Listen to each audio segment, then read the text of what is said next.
योऽन्तः प्रविश्य मम वाचमिमां प्रसुप्तां सञ्जीवयत्यखिलशक्तिधरस्वधाम्ना अन्यांश्च हस्तचरणश्रवणत्वगादीन् प्राणान्नमो भगवते पुरुषाय तुभ्यं। या वर्णपदवाक्यार्थगद्यपद्यस्वरूपिणी वाचि नर्तयतु क्षिप्रं मेधां देवी सरस्वती। श्रुतिस्मृतिपुराणानाम् आलयं करुणालयं नमामि भगवत्पादं शङ्करं लोकशङ्करम्। सिन्दूरारुणविग्रहां त्रिनयनां माणिक्यमौलिस्फुरत् तारानायकशेखरां स्मितमुखीम् आपीनवक्षोरुहां पाणिभ्याम् अलिपूर्णरत्नचषकं रक्तोत्पलं बिभ्रतीं सौम्यां रत्नघटस्थरक्तचरणां ध्यायेत् परामम्बिका। दृशाद्राघीयस्या धरदलितनीलोत्पलरुचा दवीयांसं दीनं स्नपय कृपया मामपि शिवे। अनेनायं धन्यो भवति न च ते हानिर्यथा वने वा हर्म्ये वा समकरनिपातो हिमकरः। वने वा हर्म्ये वा समकरनिपातो ಹಿಮಕರಃ। ನನ್ನ ಅಧ್ಯಾತ್ಮ ಬಂಧುಗಳೇ, ಎಲ್ಲ ಹಿರಿಯರೇ, ಹಿಂದಿನ ಸರಣಿಯಲ್ಲ, ಅದಕ್ಕೂ ಹಿಂದಿನ ಸರಣಿಯಲ್ಲಿ ಸೇರಿದಾಗ ಈ ತ್ರಿಶತಿಯಲ್ಲಿ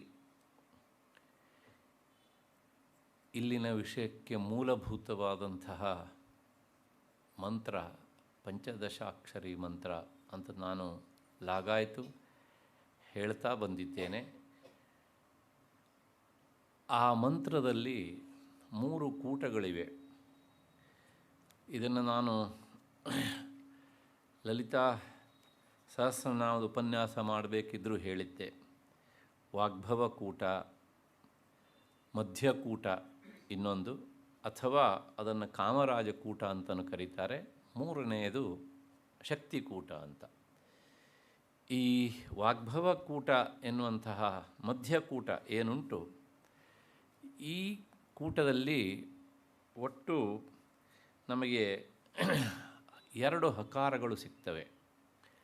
ಅಂದರೆ ಹಕಾರದಿಂದ ಪ್ರಾರಂಭವಾಗುವ 20 ನಾಮಗಳು. ಈ ಮೊದಲನೆಯ ಹಕಾರಕ್ಕೆ ಸಂಬಂಧಪಟ್ಟ ಹಾಗೆ 20 ಅಕ್ಷರಗಳಿಂದ ಪ್ರಾರಂಭವಾಗುವ ನಾಮಗಳನ್ನು ನಾವು ನೋಡಿದ್ದೇವೆ. 2ನೇ ಸುತ್ತಿನ ಹಕಾರದಿಂದ ಪ್ರಾರಂಭ ಆಗುವಂತಹ ನಾಮದ ಚಿಂತನೆಯನ್ನು ನಾವು ಮಾಡ್ತಾ ಇದ್ದೇವೆ.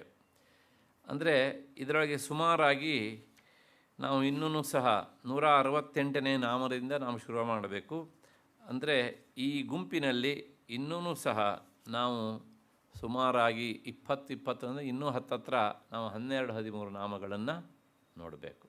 ಅಷ್ಟು ಹಿನ್ನೆಲೆಯಲ್ಲಿ ಇವತ್ತು ನಾವು ಪ್ರಾರಂಭ ಮಾಡಬೇಕಾದಂಥ ನಾಮ ಹಠಾತ್ಕಾರ ಹತಾಸುರ ಅಂತ.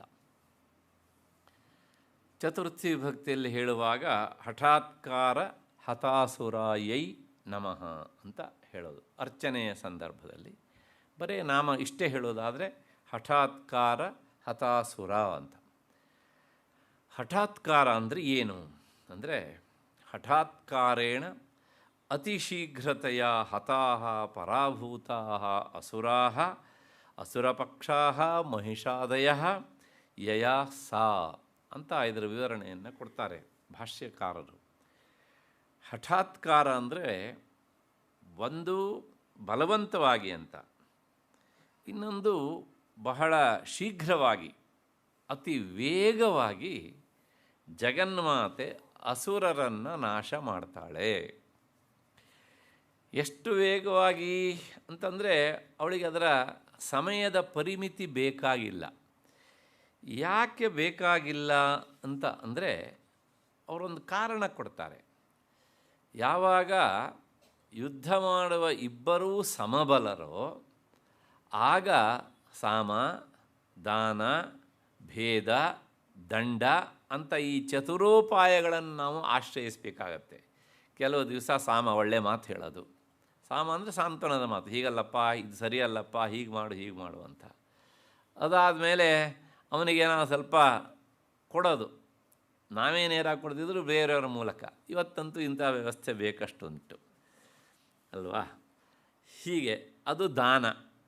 ಮತ್ತು ಮೂರನೇದು ಭೇದ. ಭೇದ ಅಂದರೆ ಅವನಿಗೆ ಭೇದ ಬುದ್ಧಿ ಉಂಟಾಗೋ ಹಾಗೆ, ಈ ಯುದ್ಧ ನನಗೆ ಬೇಡಪ್ಪ ಅಂದರೆ ನೀನು ನಿನ್ನ ಜೊತೆ ಯುದ್ಧ ಮಾಡಿದರೆ ನೀನು ಸೋಲೋದು ಗ್ಯಾರಂಟಿ ಅಂತ ಇನ್ನೊಬ್ಬರ ಮೂಲಕ ಹೇಳಿಸುವಂಥದ್ದು. ಈ ಮೂರೂ ಫಲ ಕೊಡದೇ ಇದ್ದರೆ ನಾಲ್ಕನೇದೇನು ಅಂದರೆ ದಂಡ, ಬಡಿ ಹಾಕ್ಕೊಂಡು ಹೀಗೆ ಅಂತ. ಈಗ ನಡೀತಾ ಇರೋದು ಅದೇನೇ, ಅಷ್ಟೇ. ಹಾಗಾಗಿ ಅಷ್ಟು ಸುಲಭವಾಗಿ ಹೊಸಕಿ ಹಾಕಿಬಿಡ್ತಾಳೆ ಯಾರನ್ನು? ತನ್ನ ಶತ್ರುಗಳಾದಂತಹ ಮಹಿಷಾಸುರಾದಿ ಅಸುರರನ್ನು. ಅಷ್ಟು ಸುಲಭವಾಗಿ. ಅಲ್ಲ ಅವನು ಬಲಿಷ್ಠ ಅಲ್ವಾ, ಅವನು ಸಮರ್ಥ ಇದ್ದಾನಲ್ಲ, ಸಾಲದ್ದಕ್ಕೆ ಅವನನ್ನು ಅನುಕರಿಸಿ ಅವನ ಬಗ್ಗೆ ನವರಾತ್ರಿ ಮಾಡುವವರು ಮುಂದಾಗಿದ್ದಾರೆ. ಇತ್ತೀಚಿನ ದಿನಗಳು ಜಾಸ್ತಿ ಹುಟ್ಟುತ್ತಾ ಇದ್ದಾರೆ. ಅವನಿಗೆ ಶಕ್ತಿ ಇತ್ತ ಇಲ್ಲ ಗೊತ್ತಿಲ್ಲ, ಅವನು ಬಾಲ್ದವರಿಗಂತೂ ಒಂದು ಶಕ್ತಿ ಬರ್ತಾ ಇದೆ. ಸಾಲದ್ದಕ್ಕೆ ಆಳುವವರು ಸಹ ಬಾಲ ಬಡಿತಾ ಇದ್ದಾರೆ ಹೀಗೆ ಆವಾಗ. ಆ ಹಿನ್ನೆಲೆಯಲ್ಲಿ ಅಲ್ಲ ಅವನು ಸಮರ್ಥನಿದ್ದಾನಲ್ಲ ಅಂತಂದರೆ, ಅವನು ಸಮರ್ಥ. ಎಷ್ಟು ಸಮರ್ಥ ಕೇಳಿದರೆ ಅವನಕ್ಕಿಂತ ದುರ್ಬಲರ ಎದುರಿನಲ್ಲಿ ಅವನು ಸಮರ್ಥ, ಆದರೆ ಅವನಿಗಿಂತ ಬಲಿಷ್ಠರ ಎದುರಿನಲ್ಲಿ ಅವನು ಸಮರ್ಥನಲ್ಲ. ಅವನಿಗಿಂತ ಬಲಿಷ್ಠಳು ಜಗನ್ಮಾತೆ. ಇಂತಹ ಎಷ್ಟೋ ಅಸುರನ್ನು ಹೊಸಕಿ ಹಾಕಿದ ಅವಳಿಗೆ ಏನೂ ಅಲ್ಲಿ ತಡ ಆಗುವುದಿಲ್ಲ ಅವರನ್ನು ಮುಗಿಸೋದಕ್ಕೆ. ಅದಕ್ಕೊಂದು ದೃಷ್ಟಾಂತ ಕೊಡ್ತಾರೆ. ಎರಡು ಸಿಂಹಗಳು ಕಿತ್ತಾಟ ಮಾಡಿಕೊಂಡ್ರೆ ತುಂಬ ಹೊತ್ತು ಹಿಡಿಯುತ್ತೆ ಒಂದು ಇನ್ನೊಂದನ್ನು ಮುಗಿಸ್ಬೇಕಿದ್ರೆ. ಆದರೆ ಒಂದು ಮೇಕೆ ಇನ್ನೊಂದು ಸಿಂಹ ಯುದ್ಧ ಮಾಡಿಕೊಂಡ್ರೆ ಹೇಗಿರುತ್ತೆ? ಅಲ್ಲಿ ಯುದ್ಧ ಅನ್ನೋ ಶಬ್ದವೇ ಇಲ್ಲ, ಅಷ್ಟೇ. ಹಾಗೆ ಈತ ಜಗನ್ಮಾತೆಗೆ ಒಂದು ಮೇಕೆ ಮರಿ ಇದ್ದ ಹಾಗೆ. ನಂದಲ್ಲ ಶಬ್ದ, ಅವರೇ ಹೇಳ್ತಾರೆ, ಸಮಬಲಯೋ ಕಿಲ ಲೋಕೆ ಸಾಮಾವಿ ಉಪಾಯ ಬಲಾಬಲ ವಿಚಾರಣಾ ಚ ಭವತಿ ಪ್ರಬಲಸ್ಯತು ದುರ್ಬಲೇಶು ವೈರಿಷು ಸಿಂಹಸ್ಯ ಮೇಷೇಷು ಇವ. ಮೇಷ ಅಂದರೆ ಮೇಕೆ ಮರಿ. ಸಿಂಹಕ್ಕೆ ಒಂದು ಮೇಕೆ ಮರಿಯನ್ನು ನೋಡಿದಾಗ ಅಯ್ಯೋ ನಾನು ಇದ್ರ ಜೊತೆ ಯುದ್ಧ ಮಾಡಬೇಕಲ್ಲಪ್ಪ, ಇದನ್ನು ಓಡಿಸ್ಬೇಕಲ್ಲಪ್ಪ ಅಂತ ಏನಾದರೂ ಅದಕ್ಕೆ ಭಯ ಆಗತ್ತಾ? ಆಗೋದಿಲ್ಲ. ಹಾಗೆ ಆ ಸಿಂಹ ಎಷ್ಟು ಸುಲಭವಾಗಿ ಮೇಕೆ ಮೇರಿಯನ್ನು ಹೊಡೆದು ಉರುಳಿಸುತ್ತೋ ಹಾಗೆ ಜಗನ್ಮಾತೆ ಈ ಮಹಿಷಾಸುರಾದಿ ದೈತ್ಯರನ್ನು ಅಸುರರನ್ನು ಮುಗಿಸುವವಳಾದ್ದರಿಂದ ಆ ಘಟನೆಯನ್ನು ಒಳಗೊಂಡಂಥ ನಾಮ ಇದು ಹಠಾತ್ಕಾರ ಹತಾಸುರ ಅಂತ. ಇದು ಈ ನಾಮ. ಈ ಸಹಸ್ರನಾಮಗಳು ಯಾವಾಗಲೂ ಸಹಸ್ರನಾಮ ಇರಲಿ, ಅಷ್ಟೋತ್ತರ ಇರಲಿ, ತ್ರಿಶತಿ ಇರಲಿ, ಕೆಲವು ಜನರಿಗೆ ಒಂದು ಭಾವನೆ ಉಂಟು, ಇದೆಲ್ಲ ಏನು ಮಹಾ ಅಂತ. ತೀರಾ ತಿಳಿದವರಿಗೆ ಯಾವುದೂ ಮಹಾ ಅಲ್ಲ. ಏನೂ ಗೊತ್ತಿಲ್ಲದೆ ಇರುವವರಿಗೆ ಅವರಿಗೂ ಸಹ ಯಾವುದೂ ಮಹಾ ಇಲ್ಲ. ಅಂದರೆ ಅವರಿಗೆ ಅವರ ಅಜ್ಞಾನವೇ ಬಂಡವಾಳ, ಅವನಿಗೇನು ಅರ್ಥವೇ ಆಗೋದಿಲ್ಲ. ಹಾಗಾಗಿ ಲಲಿತಾ ಸಹಸ್ರನಾಮದಲ್ಲಿ ಹೀಗಿದೆ, ತ್ರಿಶತಿಯಲ್ಲಿ ಹೀಗಿದೆ ಅಂದರೆ ಅವರೇನು ತಲೆ ಕೆಡಿಸ್ಕೊಳ್ಳಲ್ಲ. ಅದೊಂದು ಇದೆ ಅಂತಲೇ ನನಗೆ ಗೊತ್ತಿಲ್ಲ, ಇನ್ನು ಅದ್ರ ಒಳಗಡೆ ಇರೋದು ನನಗೆ ಯಾಕ್ರಿ ಹೇಳ್ತೀರ ಅಂತ ಕೇಳ್ತಾನೆ ಅವನು ಸಹಜವಾಗಿ. ಹಾಗಾಗಿ ನಾನು ಯಾಕೆ ಇದನ್ನು ಹೇಳ್ತಿದ್ದೇನೆ ಅಂದರೆ, ಈ ಸಹಸ್ರನಾಮಗಳಿದ್ದಾವಲ್ಲ ಇವಕ್ಕೆ ತುಂಬ ಆಯಾಮಗಳಿವೆ. ಆಯಾಮಗಳಿವೆ ಅಂದರೆ ಒಂದು ಸ್ತ್ರೀ ದೇವತೆಯನ್ನು ಅಥವಾ ಒಂದು ಪುರುಷ ದೇವತೆಯನ್ನು ಅಥವಾ ಒಂದು ತತ್ವವನ್ನು ಸಂಪೂರ್ಣವಾಗಿ ಪರಿಚಯಿಸ್ತವೆ ಅವು. ಅದರ ಎಲ್ಲ ಆಯಾಮಗಳಲ್ಲಿ ನಿಂತು ಅದನ್ನು ನಮಗೆ ಕಟ್ಟಿಕೊಡ್ತವೆ. ಕೆಲವು ಸಲ ಅದರ ಸಗುಣ ರೂಪವನ್ನು ವರ್ಣನೆ ಮಾಡ್ತವೆ, ಮತ್ತು ಕೆಲವು ಸಲ ಅದರ ನಿರ್ಗುಣ ರೂಪವನ್ನು ವರ್ಣನೆ ಮಾಡ್ತಾರೆ ಈ ನಾಮಗಳು. ಇನ್ನು ಕೆಲವು ಸಲ ಶಾಸ್ತ್ರಗಳಲ್ಲಿ ಆ ದೇವತೆ ಹೇಗೆ ಪ್ರತಿಪಾದಿತಳಾಗಿದ್ದಾಳೆ ಅಂತ ಶಾಸ್ತ್ರದ ಸಪೋರ್ಟಿವ್ ಕೊಟ್ಟು ವಿಷಯವನ್ನು ನಮಗೆ ತಿಳಿಸ್ಕೊಟ್ಟಿರುತ್ತೆ. ಮತ್ತು ಕೆಲವು ಸಲ ಈ ದೇವತೆಗಳು ಭಕ್ತಾನುಗ್ರಹ ಪರಂಪರೆಯನ್ನು ಹೇಗೆ ಆಶೀರ್ವದಿಸ್ತವೆ, ಹೇಗೆ ಅವರೇ ಅನುಕೂಲ ಮಾಡಿಕೊಡ್ತವೆ ಈ ಎಲ್ಲ ದೇವತೆಗಳು ಅನ್ನೋದನ್ನು ಪರಿಚಯಿಸಿಕೊಡ್ತದೆ. ಅದೆಲ್ಲಕ್ಕಿಂತ ಹೆಚ್ಚಿಗೆ ಇದನ್ನು ಅಧ್ಯಯನ ಮಾಡುವ ನಮಗೆ ಇದರಿಂದ ಏನು ಪ್ರಯೋಜನ ಅನ್ನೋದನ್ನು ಅಲ್ಲಲ್ಲಿ ಹೇಳಿದರೂ ಅರ್ಥ ಆಗದೇ ಇರುವಾಗ ಹೇಳಿರ್ತಾರೆ. ಹಾಗಾಗಿ ಈ ಸಹಸ್ರನಾಮ ಈ ಎಲ್ಲ ಯಾವುದೋ ಒಂದು ನಿರ್ದಿಷ್ಟವಾದ ದೇವತೆಯನ್ನು ಅದು ಸಂಪೂರ್ಣವಾಗಿ ಪರಿಚಯಿಸುವ ಕೆಲಸ ಮಾಡುತ್ತೆ. ಇನ್ನು ಕೆಲವು ನಾಮಗಳು ಆ ನಾಮದ ವಿವರಣೆಯನ್ನು ಹೇಳುವ ಸಂದರ್ಭದಲ್ಲಿ ಪುರಾಣದಲ್ಲಿ ಹೀಗೆ ಬಂದಿದೆ ಅಂದರೆ ಅದಕ್ಕೊಂದು ಪೌರಾಣಿಕವಾದ ಪ್ರಸಂಗವನ್ನು ನಮಗೆ ಒದಗಿಸಿಕೊಡ್ತದೆ. ಹಾಗಾಗಿ ಈ ಸಹಸ್ರನಾಮವನ್ನು ತ್ರಿಶತಿಯನ್ನು ರಚಿಸುವಂಥ ವ್ಯಕ್ತಿ ಅವನು ಬರೇ ಸಾಮಾನ್ಯ ವ್ಯಕ್ತಿ ಆದರೆ ನಮಗೆ ಏನೂ ಹೇಳೋಕ್ಕಾಗೋದಿಲ್ಲ. ಹಾಗಾಗಿ ಅವನಿಗೆ ಮೊದಲನೇದಾಗಿ ಆ ತತ್ವ ಗೊತ್ತಿರಬೇಕು. ಅದರ ಜೊತೆಗೆ ಪರಿಪುಷ್ಟವಾದ ನಿರ್ದುಷ್ಟವಾದ ಮತ್ತು ನಿರ್ದಿಷ್ಟವಾದ ಭಾಷೆ ಗೊತ್ತಿರಬೇಕು. ಇದಿಷ್ಟೇ ಇದ್ದರೂ ಸಾಲದು, ಅದನ್ನು ಹೇಳುವಂಥ ಬೌದ್ಧಿಕ ಶಕ್ತಿ ಇರಬೇಕು. ಆವಾಗ ಮಾತ್ರ ಆ ದೇವತೆಯನ್ನು ಕುರಿತು ಆ ತತ್ವವನ್ನು ಕುರಿತು ನೀವು 1000 ನಾಮಗಳನ್ನು ಹೇಳೋದಕ್ಕಾಗುತ್ತೆ. ಸುಮ್ಮನೆ ನಾನಿಲ್ಲಿ ಹೇಳ್ತಿದ್ದೇನೆ, ಅದನ್ನು ಬೇಕಾದ್ರೆ ನೆನ್ಪಿಟ್ಕೊಂಡು ನೀವು ಕೇಳಿ. ನಿಮ್ಮ ಪರಿಚಿತರ ಬಗ್ಗೆ ಉಪನ್ಯಾಸ ಮುಗಿಸ್ಕೊಂಡು ಹೋಗುವಾಗ ಆಲೋಚನೆ ಮಾಡಿ, ನಾಳೆ ಬರೋಷ್ಟೊತ್ತಿಗೆ ನಿಮ್ಮ ತೀರಾ ಆತ್ಮೀಯರ ಬಗ್ಗೆ ಒಂದು 50 ರೀತಿಯಲ್ಲಿ ಅವರನ್ನು ಪರಿಚಯಿಸುವಂತಹ ನೋಟನ್ನು ಮಾಡಿ ನೋಡೋಣ. 50 ರೀತಿಯಲ್ಲಿ ಸಾಕು ಅವರನ್ನು ಪರಿಚಯಿಸೋದಪ್ಪ, ಒಂದೊಂದು ವಾಕ್ಯದಿಂದ. ಅವರು ಅಂಥವರು, ಇವರು ಇಂಥವರು, ಅವ್ರು ಮಾಡುವ ಒಳ್ಳೆಯ ಕೆಲಸ, ಕೆಟ್ಟ ಕೆಲಸ, ಮತ್ತು ಯಾರೂ ಮಾಡದೇ ಇರುವಂಥದ್ದು, ಉತ್ಕೃಷ್ಟತೆ, ಎಲ್ಲ ವಿಷಯಗಳನ್ನು ಇಟ್ಕೊಂಡು ವಿಚಾರ ಮಾಡಿ. ಒಬ್ಬ ಮನುಷ್ಯನ ಬಗ್ಗೆ ನಾನು ಹೇಳ್ತಾ ಇರೋದು, ದೇವತೆ ಬಗ್ಗೆ ಅಲ್ಲ. ಇದನ್ನು ಮಾಡಲಿಕ್ಕೆ ಹೋದಾಗ ಗೊತ್ತಾಗುತ್ತೆ ನಮಗೆ. ಅವನ ಬಗ್ಗೆ ಹೇಳೋದು ಬಿರಲಿ, ಆಗ ಗೊತ್ತಾಗುತ್ತೆ, ಓ ನನ್ನ ಧೀಶಕ್ತಿ, ನನ್ನ ಬುದ್ಧಿಮತ್ತೆ, ನನ್ನ ಮೇಧಾಶಕ್ತಿ ಎಷ್ಟು ಇದೆ ಅಂತ ನಮ್ಮನ್ನು ಒಂಥರ ಸೆಲ್ಫ್ ಟೆಸ್ಟಿಂಗ್ ಮಾಡ್ಕೊಡೋಕ್ಕಾಗತ್ತೆ. ಹಾಗಾಗಿ ಸಹಸ್ರನಾಮ, ತ್ರಿಶತಿ, ಅಷ್ಟೋತ್ತರಗಳನ್ನು ನಾವು ಹಗುರವಾಗಿ ಕಾಣುವಾಗಿಲ್ಲ. ಮೊನ್ನೆ ಯಾರೋ ಕೇಳ್ತಿದ್ರು ಹೀಗೆ ಅಂತ, ಆಗ ನಾನು ಹೇಳಿದೆ, ನಾವು ಈ ನಿಟ್ಟಿನಲ್ಲಿ ವಿಚಾರಣೆ ಮಾಡೋದಿಲ್ವಲ್ಲ, ಸುಮ್ಮನೆ ಸಹಸ್ರನಾಮ ಅಂತ. ಇನ್ನು ಕೆಲವು ಜನರಿಗುಂಟು, ಇವತ್ತಿನ ನಮ್ಮ ಬದುಕಿಗೆ ಇದರಿಂದ ಏನು ಪ್ರಯೋಜನ ಅಂತ. ಇದು ಎಲ್ಲ ಕಾಲದಲ್ಲೂ ಇರುವಂತಹದ್ದೇ ಈ ಪ್ರಶ್ನೆ. ಎಲ್ಲ ಕಾಲದಲ್ಲೂ ಇರುವಂತಹ ಸಾಹಿತ್ಯ ಅದೆಲ್ಲವೂ ನಮ್ಮ ಬದುಕಿಗೆ ನೇರ ಉಪಕರಿಸ್ತದೆ ಅಂತಿಲ್ಲ. ಯಾವ್ಯಾವುದು ಬೇಕೋ ನಮಗೆ ಅದನ್ನು ನಾವು ಅಲ್ಲಿಂದ ಆಯ್ಕೆ ಮಾಡ್ಕೊಳ್ತೇವೆ ಅಷ್ಟೇ ಅಲ್ವಾ. ಅಷ್ಟು ಹಿನ್ನೆಲೆಯಲ್ಲಿ ಇದು ಯಾವುದನ್ನು ಸಹ ಹಗುರವಾಗಿ ತೆಗೆದುಕೊಳ್ಳುವ ಹಾಗಿಲ್ಲ. ಒಂದು, ಅದರ ಜೊತೆಗೆ ಇನ್ನೊಂದು, ನಾನೀಗ ತಾನೇ ಹೇಳಿದೆ, ನಮ್ಮ ವೈಯಕ್ತಿಕವಾದಂತಹ ಅಂತರಂಗದ ಬೆಳವಣಿಗೆಗೆ ಇವು ತುಂಬ ಸಹಾಯ ಮಾಡ್ತವೆ. ಯಾಕೆ ಮಂತ್ರಶಾಸ್ತ್ರದ ವಿಷಯಗಳಿರ್ತಾವಲ್ಲ, ಅವು ನಮಗೆ ಎಲ್ಲ ಕಡೆಗೂ ಸಹ ಸಿಗೋದಿಲ್ಲ. ಇಲ್ಲಿ ಹಾಗಲ್ಲ, ಅದು ಸಿಗ್ತದೆ, ಅದಕ್ಕೆ ವ್ಯಾಖ್ಯಾನವೂ ಸಹ ನಮಗೆ ಸಿಕ್ಕಿದೆ ಆಚಾರ್ಯರ ಒಂದು ಅನುಗ್ರಹದಿಂದ. ಹಾಗಾಗಿ ಇಂತಹ ಶಾಸ್ತ್ರಗಳ ವಿಷಯಗಳನ್ನು ಒಳಗೊಂಡಂಥ ಇಂಥ ನಾಮಗಳು ನಮಗೆ ಶಿರೋಧಾರ್ಯ ಆಗಿಬಿಡ್ತವೆ. ಇಲ್ಲೂ ಅಷ್ಟೇ, ಇಲ್ಲಿ ಹೇಳಿದ್ದಿವಾಗ ಏನು, ಮಹಿಷಾಸುರನನ್ನು ಹೊಸಕಿ ಹಾಕೋದಕ್ಕೆ ಅವಳಿಗೆ ಏನು ಕಷ್ಟ ಇಲ್ಲ, ಸಿಂಹ ಮೇಕೆಯ ಮರಿಯನ್ನು ಹೊಸಕಿ ಹಾಕದ ಹಾಗೆ ಅಂತ. ಈ ನಮ್ಮ ಹೃದಯ ಎನ್ನುವಂತಹ ಈ ಬೆಟ್ಟದಲ್ಲಿ ಎಷ್ಟೆಲ್ಲ ಮೇಕೆ ಮರಿಗಳಿವೆ, ಬೆಳಗಿಂದ ಸಂಜೆವರೆಗೆ ಎಷ್ಟೆಲ್ಲ ದುರಾಸೆಗಳು ಎನ್ನುವಂಥ ಬ್ಯಾ ಬ್ಯಾ ಬ್ಯಾ ಎನ್ನುವಂಥ ಮೇಕೆ ಮರಿಗಳು ಆವಾಗ ಶಬ್ದ ಮಾಡ್ತಾ ಇರ್ತವೆ. ಆದರೆ ಏನಾಗಿದೆ ಕೇಳಿದರೆ, ಇಲ್ಲಿ ಈ ಮೇಕೆ ಮರಿಗಳನ್ನು ಹೊಸಕಿ ಹಾಕುವಂತಹ ಆ ಜಗನ್ಮಾತೆ ಅವಳು ಪ್ರಕಾಶ ಆಗಲಿಲ್ಲ. ಅದೇ ಸಮಸ್ಯೆ ಆಗಿರೋದು ನಮಗೆ. ಅವಳೇನಾದರೂ ಪ್ರಕಾಶ ಆಗಿ ಬಿಟ್ಟರೆ ಈ ಅಜ್ಞಾನ ರೂಪವಂತಹ ಮೇಕೆ ಮರಿಗಳು ತಕ್ಷಣ ಏನಾಗ್ತವೆ, ಎಲ್ಲವೂ ಸಹ ನೆಲ ಕಚ್ಚಿಬಿಡ್ತವೆ. ಆದ್ದರಿಂದ ಏನು ಕೇಳಬೇಕು, ಓಹ್ ಇದಕ್ಕೆ ಈ ಮುಖದ ಅರ್ಥ ಉಂಟು, ತಾಯಿ ನನ್ನ ಹೃದಯದಲ್ಲಿ ನೀನು ಸಿಂಹಿಣಿಯಾಗಿ ಬಾ, ನನ್ನ ಅಜ್ಞಾನದಿಂದ ಬಾಯ್ಬಿಡ್ತಾ ಇರುವಂತಹ ಈ ಆಸೆಗಳು ಅಥವಾ ದುರಾಲೋಚನೆಗಳು ಅಂತ ಮೇಕೆ ಮರಿಗಳನ್ನು ನೀನು ಹೊಸಕಿ ಹಾಕು, ನಿನಗದೇನು ಕಷ್ಟದ ಕೆಲಸ ಅಲ್ವೇ ಅಲ್ಲ ಅನ್ನುವಂತಹ ಪ್ರಾರ್ಥನೆಯನ್ನು ಮಾಡಿದರೆ ಇಂಥ ನಾಮಗಳ ಪಠನ ಅದು ಸಾರ್ಥಕವಾಗುತ್ತೆ. ಅಷ್ಟು ಹಿನ್ನೆಲೆಯಲ್ಲಿ ಈ ನಾಮದ ವಿವರಣೆ ಆಯಿತು ಅಂತ ಅಂದ್ಕೊಂಡು ಮುಂದಿನ ನಾಮಕ್ಕೆ ಹೋಗೋಣ. ಹರ್ಷಪ್ರದ, ಚತುರ್ಥಿ ವಿಭಕ್ತಿಯಲ್ಲಿ ಹರ್ಷಪ್ರದಾಯೈ ನಮಃ ಅಂತ.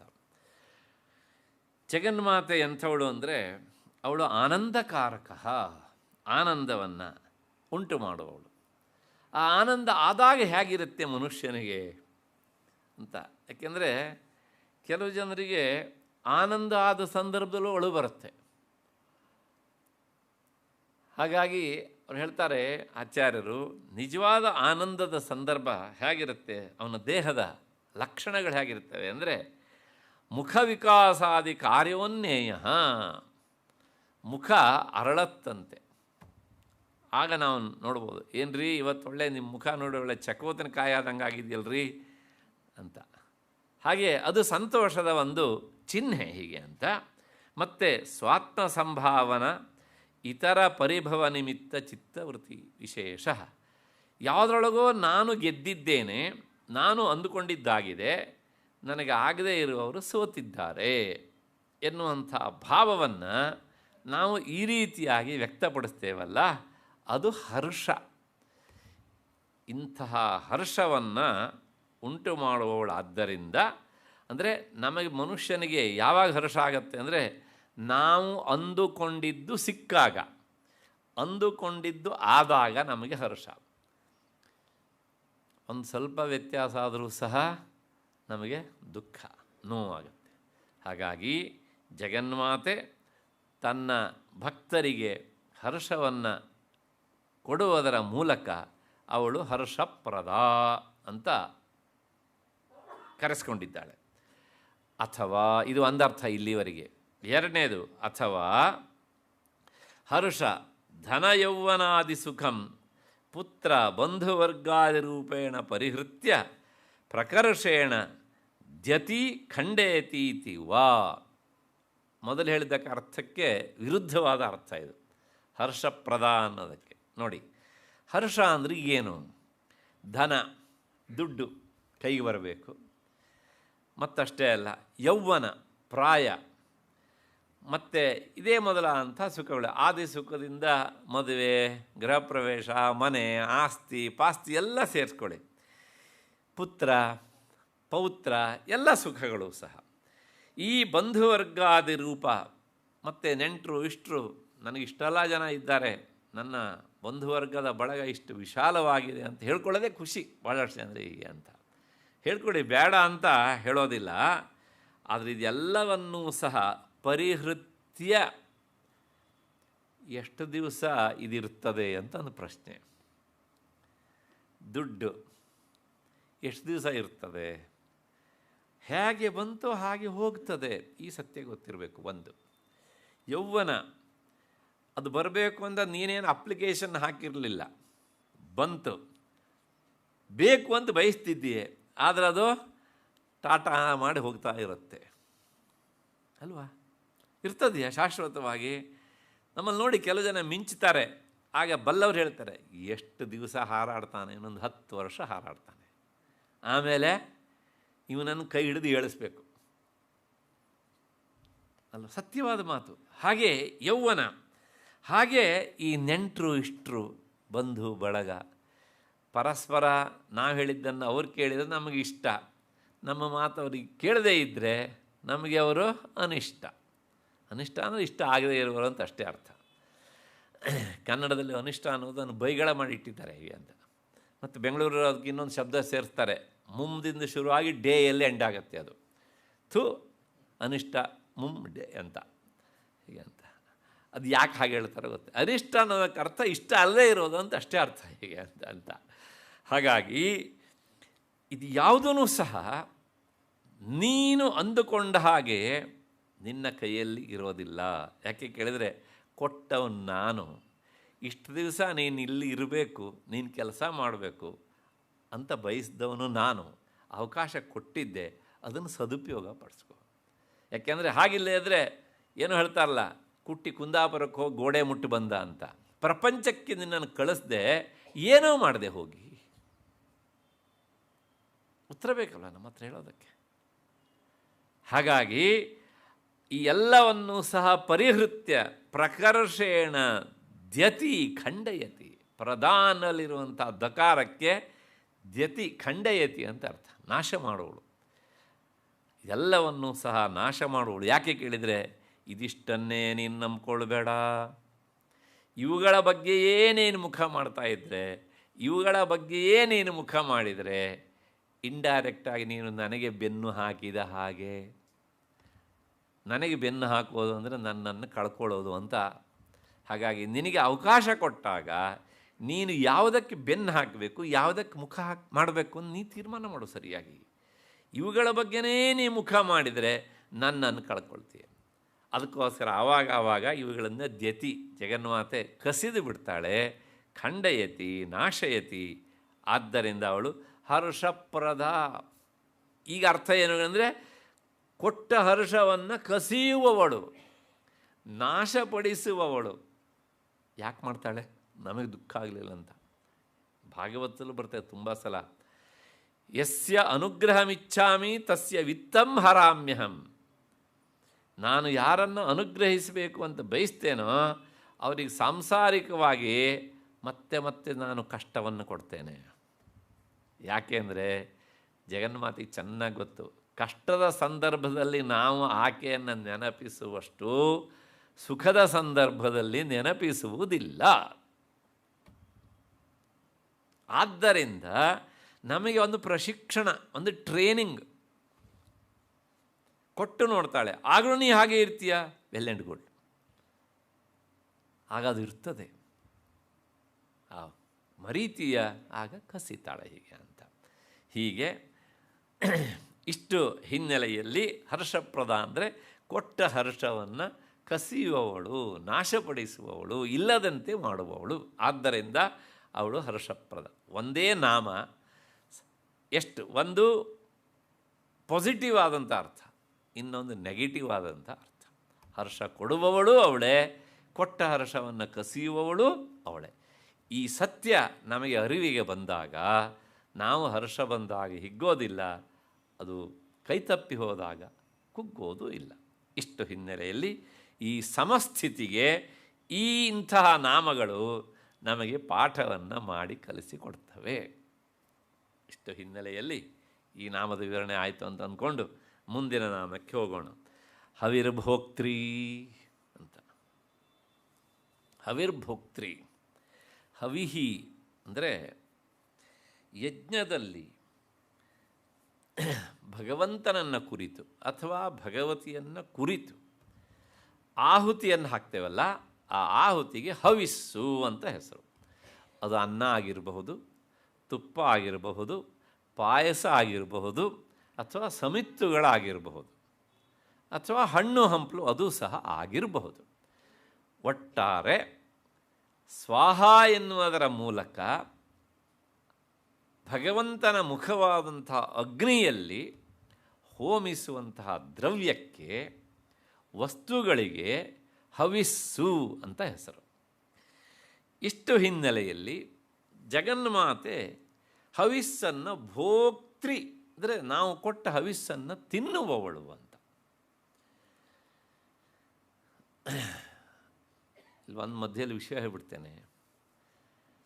ಬಹಳಷ್ಟು ಜನರಿಗೆ ಏನಾಗ್ತದೆ ಕೇಳಿದರೆ, ಸುಮ್ಮನೆ ಭಗವಂತನ ಪಟದ ಮುಂದೋ ಅಥವಾ ಸಾಲಿಗ್ರಾಮದ ಅಥವಾ ದೇವಿಯ ವಿಗ್ರಹ ಮುಂದೋ ಹಣ್ಣುಗಳನ್ನು ಅಥವಾ ಯಾವುದೋ ಒಂದು ನೈವೇದ್ಯವನ್ನು ಇಟ್ಟು ನೀನು ಇದನ್ನು ಸ್ವೀಕಾರ ಮಾಡುವಂತ ಹೇಳಿದಾಗ ಅಷ್ಟು ಸಮಾಧಾನ ಆಗೋದಿಲ್ಲ. ಯಾಕೆಂದರೆ ಸ್ವೀಕಾರ ಮಾಡಿದ್ದವರಿಗೆ ಗೊತ್ತಾಗೋದಿಲ್ಲ. ಸ್ವೀಕಾರ ಮಾಡೋದಿಲ್ಲ ಅಂತ ಕೇಳಿದರೆ ಸ್ವೀಕಾರ ಮಾಡ್ತಾನೆ. ಸ್ವೀಕಾರ ಮಾಡೋದು ಅಂದರೆ ನಾವು ಊಟ ಮಾಡೋದ ಎಲೆಯಲ್ಲಿ ಖಾಲಿ ಆಗುತ್ತಲ್ಲ, ಹಾಗೆ ಖಾಲಿ ಆಗೋದು ಅಂತ ಅರ್ಥ ಅಲ್ಲ. ನಹ ವೈ ದೇವಾ ಅಶ್ನಂತಿ ನ ಪಿಬಂತಿ ಏತದೇವಾಮೃತಂ ದೃಷ್ಟ್ವಾ ತೃಪ್ಯಂತಿ. ದೇವತೆಗಳು ನಾವು ಕೊಟ್ಟಿದ್ದನ್ನು ಸ್ವೀಕರಿಸಿದು ಅಂದರೆ ನಾವು ನೀವು ತಟ್ಟೆ ಇಟ್ಕೊಂಡು ಅಲ್ಲಿ ಬಡಿಸ್ಕೊಂಡು ತಿಂತೇವಲ್ಲ, ಹಾಗೆ ತಿನ್ನುವುದು ಅಲ್ಲ.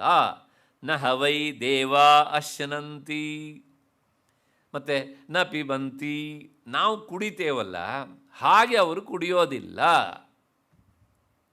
ಹಾಗಿದ್ರೆ ಹೇಗೆ ಸ್ವೀಕರಿಸ್ತಾರೆ ಅಂತಂದರೆ, ಏತದೇವಾಮೃತಂ ದೃಷ್ಟ್ವಾ ತೃಪ್ಯಂತಿ. ನಾವು ಇಟ್ಟಂಥ ವಸ್ತುವನ್ನು ಇದು ನನಗೆ ಕೊಟ್ಟಿದ್ದು ಅಮೃತ ಅಂತ ಭಾವಿಸಿ ಆ ದೇವತೆ ನಮ್ಮ ಕಣ್ಣಿನ ಮೂಲಕವೇ ನೋಡ್ತಾಳಂತೆ. ಅಂದರೆ ನೈವೇದ್ಯ ಮಾಡುವಾಗ ನಾವು ಯಾವ ರೀತಿಯಾಗಿ ಭಾವಿಸಿಕೊಳ್ಳಬೇಕು. ಇಫ್ ಗಾಡ್ ಈಸ್ ಎವ್ರಿವೇರ್, ನಮ್ಮೊಳಗೂ ಇರಲೇಬೇಕು ಅಲ್ವಾ. ನಮ್ಮ ಕಣ್ಣು ಅದು ಕೆಲಸ ಮಾಡಲಿಕ್ಕೂ ಸಹ ಅದರ ಒಳಗಡೆಗೆ ಚೈತನ್ಯ ರೂಪದಿಂದ ಇರಬೇಕಲ್ವಾ. ಜಡವಾದ ಕಣ್ಣು ಏನನ್ನೂ ನೋಡೋದಿಲ್ಲ. ಆ ಜಡವಾದ ಕಣ್ಣಿನೊಂದು ಚೈತನ್ಯ ಇದ್ದರೆ ಮಾತ್ರ ಅದು ನೋಡುತ್ತೆ. ಹಾಗಾಗಿ ಕಣ್ಣು ನೋಡುವುದಲ್ಲ, ಕಣ್ಣಿನಿಂದ ನೋಡುವುದು. ಯಾರು ಅಂತಂದರೆ ಒಳಗಡೆ ಇರುವಂಥ ಚೈತನ್ಯ ವಸ್ತು.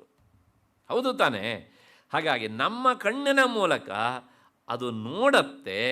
ಅದು ನೋಡಿದ ತಕ್ಷಣವೇ ಆ ಚೈತನ್ಯ ವಸ್ತು ಸ್ವೀಕರಿಸಿದಂತಾಯಿತು. ಮರುಕ್ಷಣದಲ್ಲಿ ಇಟ್ ಬಿಕಮ್ಸ್ ಪ್ರಸಾದ. ಯಾಕೆಂದರೆ ಅದು ಯಜ್ಞಶಿಷ್ಟ, ದೇವತೆ ತಿಂದು ಮಿಕ್ಕಿಸಿದ್ದು. ಈ ಭಾವನೆಯಿಂದ ನೀವು ನೈವೇದ್ಯ ಮಾಡಿ ಆಗ ನಿಮಗೆ ಅನುಭವಕ್ಕೆ ಬರುತ್ತೆ ಸ್ವೀಕರಿಸಿದ್ದು ಹೌದು ಅಲ್ವೋ ಅಂತ ಹೇಳಿ. ಆದರೆ ನಮಗೇನಾಗುತ್ತೆ, ಈ ಭಾವನೆ ಬರೋದಿಲ್ಲ. ಆದ್ದರಿಂದ ನಮಗೇನಾಯಿತು ಕೇಳಿದರೆ, ನೇರವಾಗಿ ತಿಂದಿದ್ದು ಅನುಭವಕ್ಕೆ ಬರುವಂತಹ ದೇವರು ಬೇಕು ಅಂತ ಮನುಷ್ಯ ತೀರ್ಮಾನ ಮಾಡಿದ. ಆವಾಗ ಯಾವುದನ್ನು ಆಯ್ಕೆ ಮಾಡ್ಕೊಳ್ಬೇಕು ಅಂದರೆ ಅಗ್ನಿಯನ್ನು ಆಯ್ಕೆ ಮಾಡಿಕೊಂಡ್ರು. ಬೆಂಕಿ ಅಂತ ಹೇಳಬಾರ್ದು, ಅಗ್ನಿ ಅಂತಲೇ ಹೇಳಬೇಕು. ಅದಕ್ಕೋಸ್ಕರಲೇ ನಾವು ಅಗ್ನಿಯ ಮೂಲಕ ಆಹುತಿಯನ್ನು ಕೊಡ್ತೇವೆ. ಸಾಲದ್ದಕ್ಕೆ ಅಗ್ನಿಗೆ ಒಂದು ಜವಾಬ್ದಾರಿ ಉಂಟು. ಅಗ್ನಿರ್ವೈ ದೇವಾನಾಂ ಮುಖಂ. ದೇವತೆಗಳ ಎಲ್ಲ ದೇವತೆಗಳಿಗೂ ಅಗ್ನಿಯೇ ಮುಖ. ಹಾಗಾಗಿ ನೀವು ಯಾವುದೇ ದೇವತೆಗೆ ಆಹಾರ ಕೊಡಬೇಕು, ಹವಿಸ್ಸನ್ನು ಕೊಡಬೇಕು ಅಂದರೂ ಸಹ ಯಾವುದರ ಮೂಲಕ ಕೊಡಬೇಕು? ಅಗ್ನಿಯ ಮೂಲಕವೇ ಕೊಡಬೇಕು.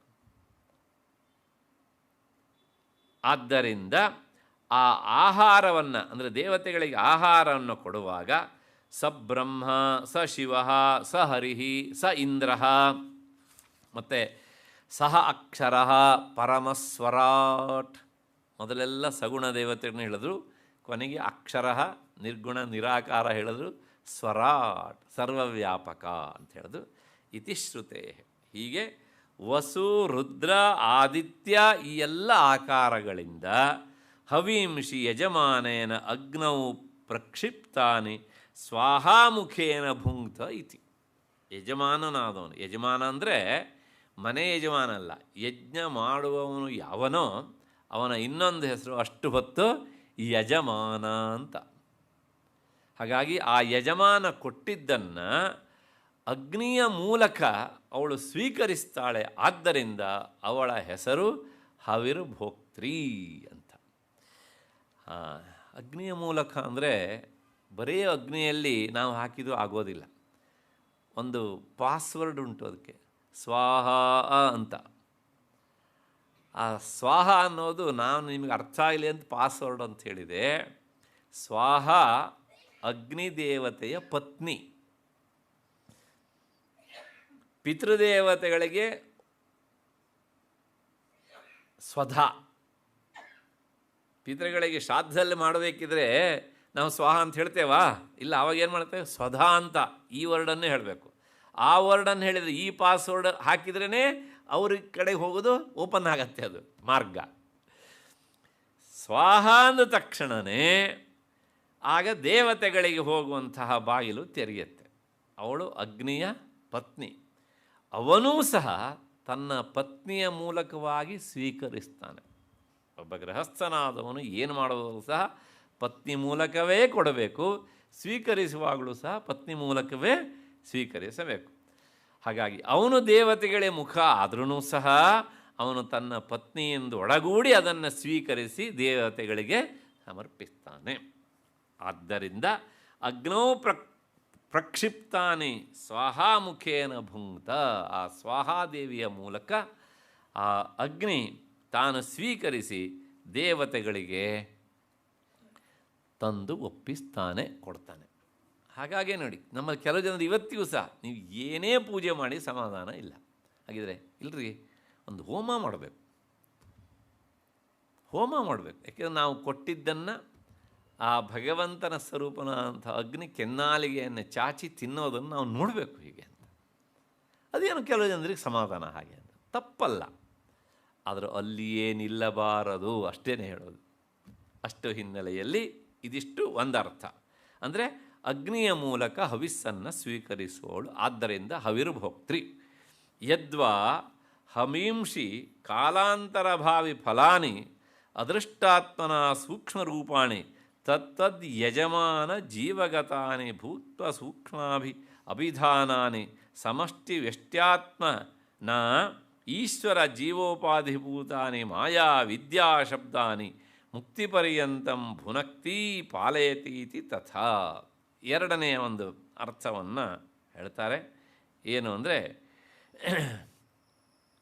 ಈ ಯಜಮಾನ ಅಥವಾ ಯಾವುದೋ ಒಬ್ಬ ಮನುಷ್ಯ ಭಗವಂತನಿಗೆ ಅಂತ, ಭಗವಂತನಿಗೆ ಅಂದರೆ ಪುಲ್ಲಿಂಗದಲ್ಲಿ, ಭಗವತಿಗೆ ಸ್ತ್ರೀಲಿಂಗದಲ್ಲಿ ಹಾಗೆ ಕೊಟ್ಟಾಗ ಅದನ್ನು ಅವಳೇನೆ ಸಮಷ್ಟಿ ವ್ಯಷ್ಟ್ಯಾತ್ಮನ ಅಂದರೆ ಇಂಡಿವಿಜುವಲ್ಲಾಗಿ ಅವಳೇ ಸ್ವೀಕರಿಸ್ತಾಳೆ, ಸಮಷ್ಟಿಯಾಗಿ ಯೂನಿವರ್ಸಲ್ ರೂಪದಿಂದಲೂ ಅವಳೇ ಸ್ವೀಕರಿಸ್ತಾಳೆ ಹೀಗೆ ಅಂತ. ಈಗ ಉದಾಹರಣೆಗೆ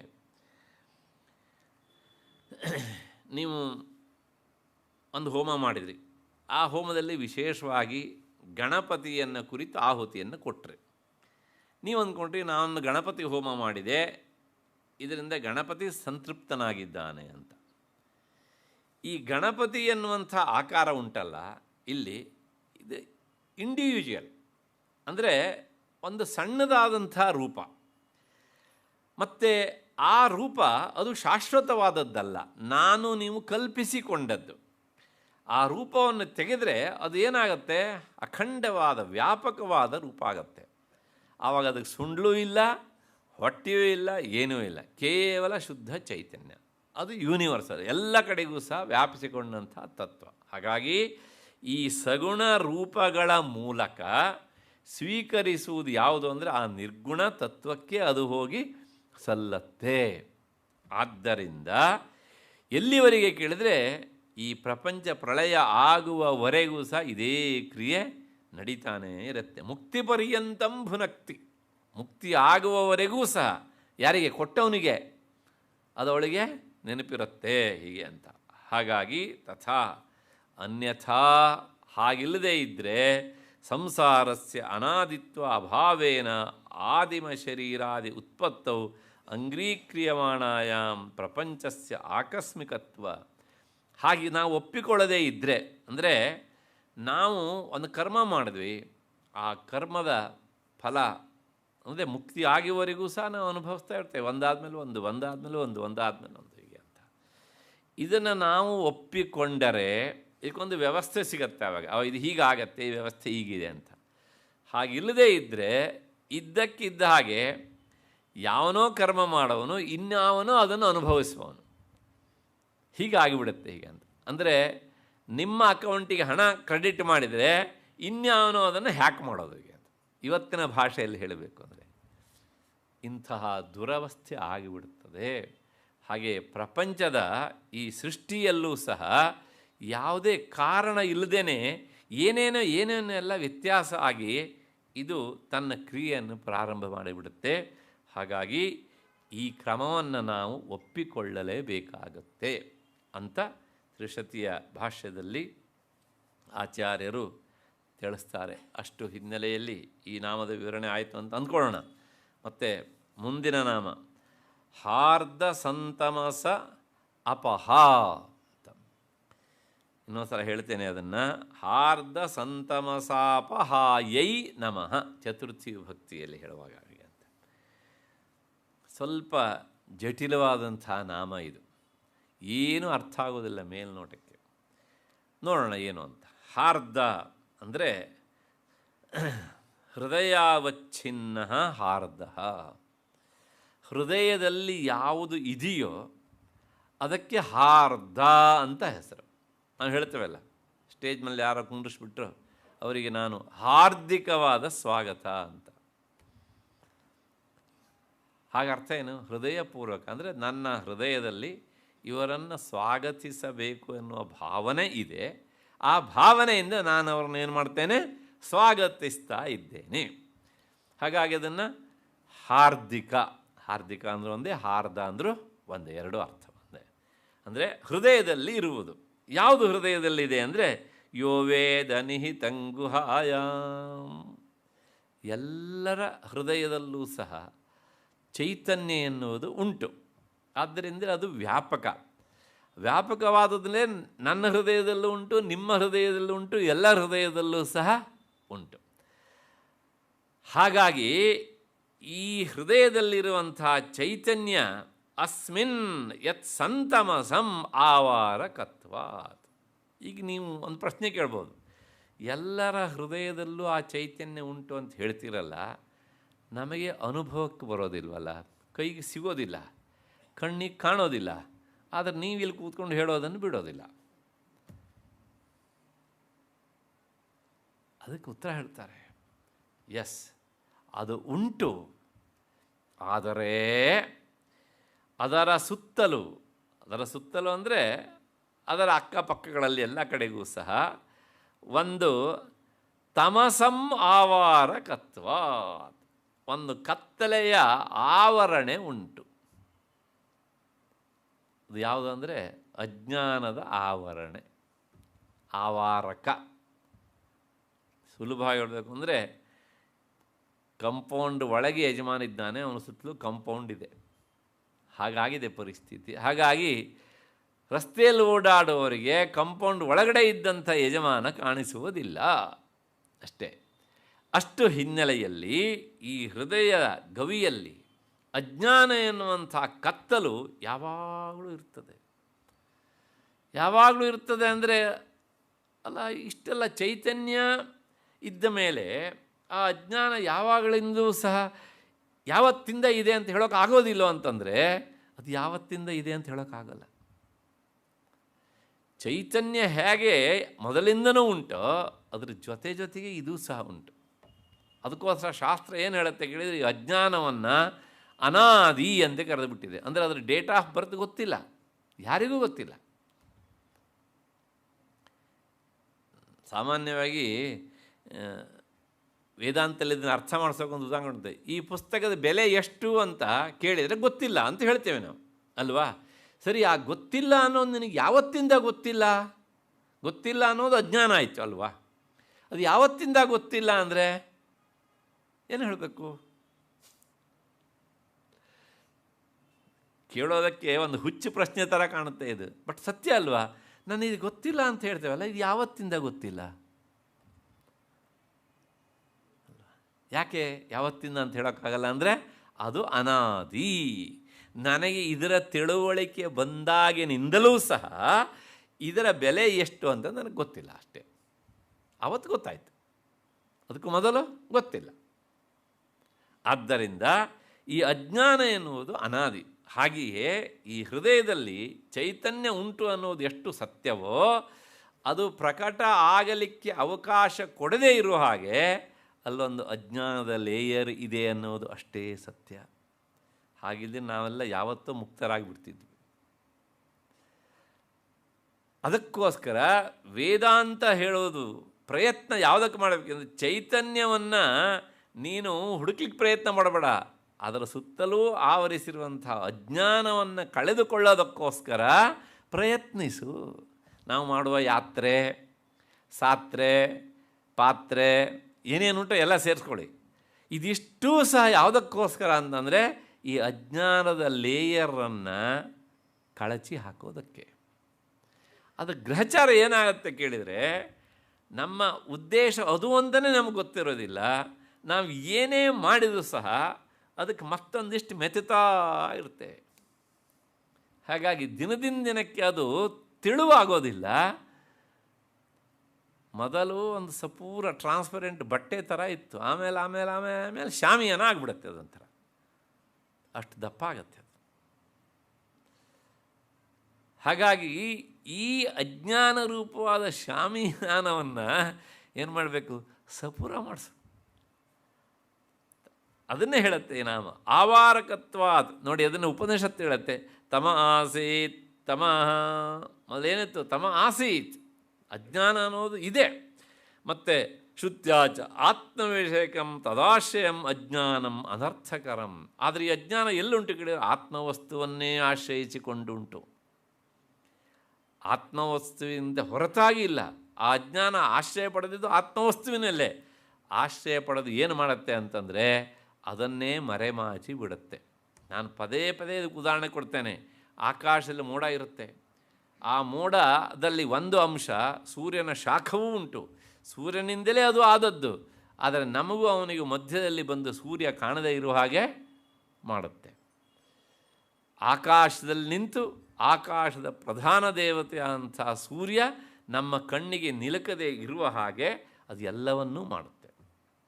ಹಾಗೆ ದೀಪದಲ್ಲಿ ಅದನ್ನು ಉದಾಹರಣೆ ಕೊಡ್ತೇನೆ ಪದೇ ಪದೇ, ನಾನು ಅರ್ಥ ಆಗಲಿ ಅಂಥೇಳಿ. ಈ ಬತ್ತಿಯ ದೀಪವನ್ನು ನಾವು ಹೊತ್ತಿಸಿ ಇಟ್ಟರೆ ಅದರೊಳಗೆ ಒಂದು ಕಪ್ಪು ಚೆಂಡು ಬರುತ್ತೆ. ಆ ಕಪ್ಪು ಬರ್ತಾ ಬರ್ತಾ ತಾನು ಬೆಳೀತಾ ದೀಪದ ಪ್ರಕಾಶವನ್ನು ಏನು ಮಾಡುತ್ತೆ? ಕಡಿಮೆ ಮಾಡ್ತಾ ಬರುತ್ತೆ. ಪ್ರಶ್ನೆ ಇಷ್ಟೇ, ಆ ಕಪ್ಪು ಗಂಟಿದೆಯಲ್ಲ, ಅದಕ್ಕೆ ಆಶ್ರಯ ಕೊಟ್ಟಿದ್ದು ಯಾವುದು? ದೀಪವೇ. ಆ ಗಂಟು ಮಾಡೋ ಕೆಲಸ ಏನು? ದೀಪದ ಬೆಳಕನ್ನು ಕಡಿಮೆ ಮಾಡೋದು. ಹಾಗೆಯೇ ಇಲ್ಲಿ ಹೃದಯ ಗವಿಯಲ್ಲಿ ಅಜ್ಞಾನ ಎನ್ನುವಂಥ ಒಂದು ಆವರಕ ಉಂಟು. ಅದು ಅನರ್ಥಕರವಾದಂಥದ್ದು. ಅದು ಈ ಅವ್ಯಾಕೃತವಾದಂಥ ಎಲ್ಲ ಕಡೆಗೂ ಸಹ ವ್ಯಾಪಿಸಿಕೊಂಡಂಥ ಆತ್ಮತತ್ವವನ್ನು ತುಂಬ ಲಿಮಿಟೆಡ್ಡಾಗಿ ಆಗುವ ಹಾಗೆ, ಅಂದರೆ ಅನುಭವಕ್ಕೆ ಬರುವ ಹಾಗೆ ಮಾಡಿ ಅದನ್ನು ಕೊನೆಗೆ ಪೂರ್ತಿಯಾಗಿ ಮರೆಮಾಚಿ ಬಿಡುತ್ತೆ. ಆ ಮರೆಮಾಚಿದಾಗ ಏನಾಗುತ್ತೆ ಕೇಳಿದರೆ, ನಾಹಂ ಬ್ರಹ್ಮಾಸ್ಮಿ. ಮೂಲತಃ ನಾವೆಲ್ಲರೂ ಬ್ರಹ್ಮಸ್ವರೂಪವೇ, ಆದರೂ ಸಹ ನಾನು ಬ್ರಹ್ಮಸ್ವರೂಪನಲ್ಲ. ಹಾಗೆ ನೀನೇನು? ನಾನು ಅವ್ರ ಮಗ, ಅವ್ರ ಮಗಳು. ಅವನಿಗೆ ಪುರುಷ ಆದರೆ ಅವಳಿಗೆ ನಾನು ಗಂಡ, ಸ್ತ್ರೀ ಆದರೆ ನಾನು ಪತ್ನಿ ಅಲ್ವಾ? ಹೀಗೆ ದೇಹದ ಧರ್ಮವನ್ನು ಆರೋಪಿಸಿಕೊಂಡು ಯಾವುದು ನಮ್ಮ ನಿಜವಾದ ಸ್ವರೂಪ ಅಲ್ವೋ ಅದನ್ನೇ ನಾವು ಅಂತ ಅಂದ್ಕೊಳ್ತಾ ಇರ್ತೇವೆ. ಯಾಕೆಂದರೆ ಆ ಅಜ್ಞಾನದ ಆವರಕ ಈ ಕೆಲಸ ಮಾಡುತ್ತೆ. ನಾಹಂ ಬ್ರಹ್ಮಾಸ್ಮಿ, ನಾನು ಬ್ರಹ್ಮ ಅಲ್ಲ. ಹಾಗಿದೇನು ಕೇಳಿದರೆ ಸಂಸಾರಿ. ಹಾಗಾಗಿ ನನಗೂ ಕಂಸಾರಿಗೂ ಸಂಬಂಧ ಇಲ್ಲ. ಹಾಗಾಗಿ ನಾನು ಸಂಸಾರಿ. ಮತ್ತು ಅಷ್ಟೇ ಅಲ್ಲ, ಬ್ರಹ್ಮ ನಾಸ್ತಿ ನ ಭಾತಿ. ಬ್ರಹ್ಮವಸ್ತು ಇಲ್ಲ, ಅದು ಅನುಭವಕ್ಕೂ ಬರೋದಿಲ್ಲ. ಯಾಕೆಂದರೆ ನಮಗೆಲ್ಲವೂ ಅನುಭವಕ್ಕೆ ಬರಬೇಕು ಅಂದರೆ ಈ ಪಂಚ ಜ್ಞಾನೇಂದ್ರಿಯಗಳ ಮೂಲಕ ಯಾವುದು ಬರುತ್ತೋ ಅದು ಮಾತ್ರ ಇದೆ ಅಂತ ತಿಳಿಯುವ ಜಾಯಮಾನ ನಮ್ಮದು. ಅದಕ್ಕೆ ಹೊರತಾಗಿ ಇನ್ನೊಂದು ಇದೆ ಅಂತ ನಾವು ಸುಲಭಕ್ಕೆ ಒಪ್ಪಿಕೊಳ್ಳುವುದಿಲ್ಲ. ನಮ್ಮೆಲ್ಲರ ಅನುಭವವೂ ಹಾಗೇ. ಆದರೆ ಒಂದು ಸತ್ಯ, ನಮಗೆ ಇಂದ್ರಿಯಗಳ ಮೂಲಕ ಅನುಭವಕ್ಕೆ ಬರದೇ ಇದ್ದರೂ ಸಹ ಆ ವಸ್ತು ಇದೆ ಅಂತ ನಾವು ಒಪ್ಕೊಳ್ಬೇಕಾಗತ್ತೆ. ಬೇರೆ ಎಲ್ಲೂ ಹೋಗೋದು ಬೇಡ. ನಮ್ಮ ಬಗ್ಗೆನೇ ಒಂದು ಉದಾಹರಣೆ. ರಾತ್ರಿ ಮಲಗ್ತೇವೆ, ನಿದ್ದೆ ಮಾಡ್ತೇವೆ. ಬೆಳಗ ಆದಾದ ಮೇಲೆ ಈಗ ಒಂದು ಪ್ರಶ್ನೆ, ಆ ನಿದ್ದೆಯಲ್ಲಿ ನಾನು ಇದ್ದೆ ಅನ್ನುವಂಥ ಅರಿವು ತಮಗಿತ್ತ? ಇಲ್ಲ. ಯಾರೋ ಕಣ್ಣಲ್ಲಿ ನೋಡಿದ್ದೀರಾ? ಇಲ್ಲ. ಹಾಗಿದ್ರೆ ಒಂದು ಕೆಲಸ ಮಾಡೋಣ, ನಿದ್ದೆ ಮಾಡಿದಷ್ಟು ಕಾಲ ನಾನು ಇರಲಿಲ್ಲ ಅಂತ ಹೇಳೋಣವ?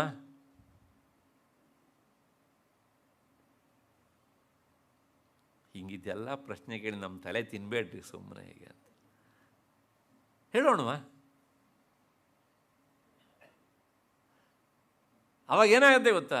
ನಿದ್ದೆ ಮಾಡಿದಾಗ ಯಾವ ಇಂದ್ರಿಯಗಳ ಮೂಲಕವೂ ಸಹ ನಾನಿದ್ದೇನೆ ಅನ್ನೋ ಅರಿವು ನಮಗಿಲ್ಲ. ಕಣ್ಣು ನೋಡಲಿಲ್ಲ, ಕಿವಿ ಕೇಳಲಿಲ್ಲ, ಕೈ ಮುಟ್ಟಲಿಲ್ಲ, ನಾಲಿಗೆ ರುಚಿ ನೋಡಲಿಲ್ಲ, ಮೂಗು ಮೂಸಲಿಲ್ಲ. ಅಂದರೆ ಜ್ಞಾನೇಂದ್ರಿಯಗಳ ಮೂಲಕ ನಾನಿದ್ದೇನೆ ಎನ್ನುವಂಥ ಅರಿವು ನಮಗಾಗಿಲ್ಲ. ಹಾಗಿದ್ದಾಗ ಒಂದು ತೀರ್ಮಾನ ಮಾಡೋದು, ನಾನು ಇರಲಿಲ್ಲ. ನಾವು ಹೇಳ್ತೇವಲ್ಲ, ನಿನ್ನೆ ನಾನು ಬೆಂಗಳೂರಲ್ಲಿ ಇರಲಿಲ್ಲ. ಹಾಗೆಯೇ ನಾನು ನಿದ್ದೆ ಮಾಡಿ ಎಚ್ಚರ ಆಗೋಷ್ಟೊತ್ತು ನಾನು ಇರಲಿಲ್ಲ. ಧೈರ್ಯ ಮಾಡಿ ಹೇಳ್ಬೋಣ.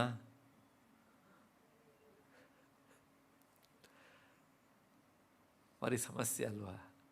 ಅಲ್ಲಿ ಏನು ಹೇಳಬೇಕು ನಾವು? ನಾನಿದ್ದೇನೆ. ಹೌದು ತಾನೇ? ಯಾಕೆ ಅಂದರೆ ಇದ್ದೇನೆ ಅಂತ ಯಾಕೆ ಒಪ್ಕೊಳ್ಬೇಕು ಅಂದರೆ ಆ ನಿದ್ದೆಯ ಸುಖ ಆಮೇಲೆ ನಮಗೆ ಅನುಭವಕ್ಕೆ ಬರುತ್ತಲ್ಲ, ಆ ನಾನು ಅನ್ನುವಂತಹ ಅರಿವು ಅನ್ನೊಬ್ಬ ಇಲ್ಲದೇ ಇದ್ದರೆ ನಾನು ಸುಖವಾಗಿ ನಿದ್ದೆ ಮಾಡಿದ್ದೆ ಅನ್ನೋದು ಎಚ್ಚರ ಆದಮೇಲೂ ಸಹ ನಮಗೆ ಅನುಭವಕ್ಕೆ ಬರ್ತಾ ಇರಲಿಲ್ಲ. ಹಾಗಿದ್ರೆ ಆ ಸುಖ ನಿದ್ದೆ ಮಾಡಿದ್ದೆ ಅಂತ ಈಗ ಹೇಳುವ ನಾನು ಹೇಳೋದು ಯಾವುದು ಭೂತಕಾಲದಲ್ಲಿ ನಿದ್ದೆಯಲ್ಲಿ. ಆವಾಗ ನಾನು ನಿದ್ದೆ ಅಂತ ಅಂಡರ್ಸ್ಟುಡ್ ತಾನೇ ಅದು. ಆ ಇದ್ದೆ ಅನ್ನೋಂಥ ಅರಿವು ನಿನಗೆ ಯಾವ ಇಂದ್ರಿಯಗಳ ಮೂಲಕ ಬಂತು ವಿಚಾರ ಮಾಡಬೇಕಲ್ವ. ಹಾಗಾಗಿ ನಾವು ಅಹಂ ಬ್ರಹ್ಮಾಸ್ಮಿ ಅಂತ ಹೇಳೋದು ಏನಲ್ಲ, ಸುಳ್ಳಲ್ಲ.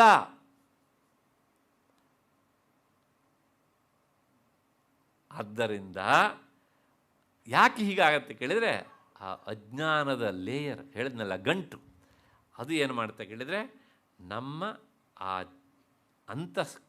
ಅಂತಃಕರಣದಲ್ಲಿ ಆ ಚೈತನ್ಯದ ಪ್ರಭಾವವನ್ನು ಮರೆಮಾಚಿ ಬಿಡುತ್ತೆ. ಹಾಗಾಗಿ ಎಲ್ಲ ಅಯ್ಯೋ ನಾನುಂಟು 3 ಲೋಕ ಉಂಟು ಅಂಥೇಳಿ ಅದನ್ನು ಮುಚ್ಚಾಕಿ ಹಾರಾಟ ತೂರಾಟ ಹೋರಾಟ ಎಲ್ಲ ಮಾಡ್ತಾ ಇರ್ತೀವಿ ಹೀಗೆ ಅಂತ.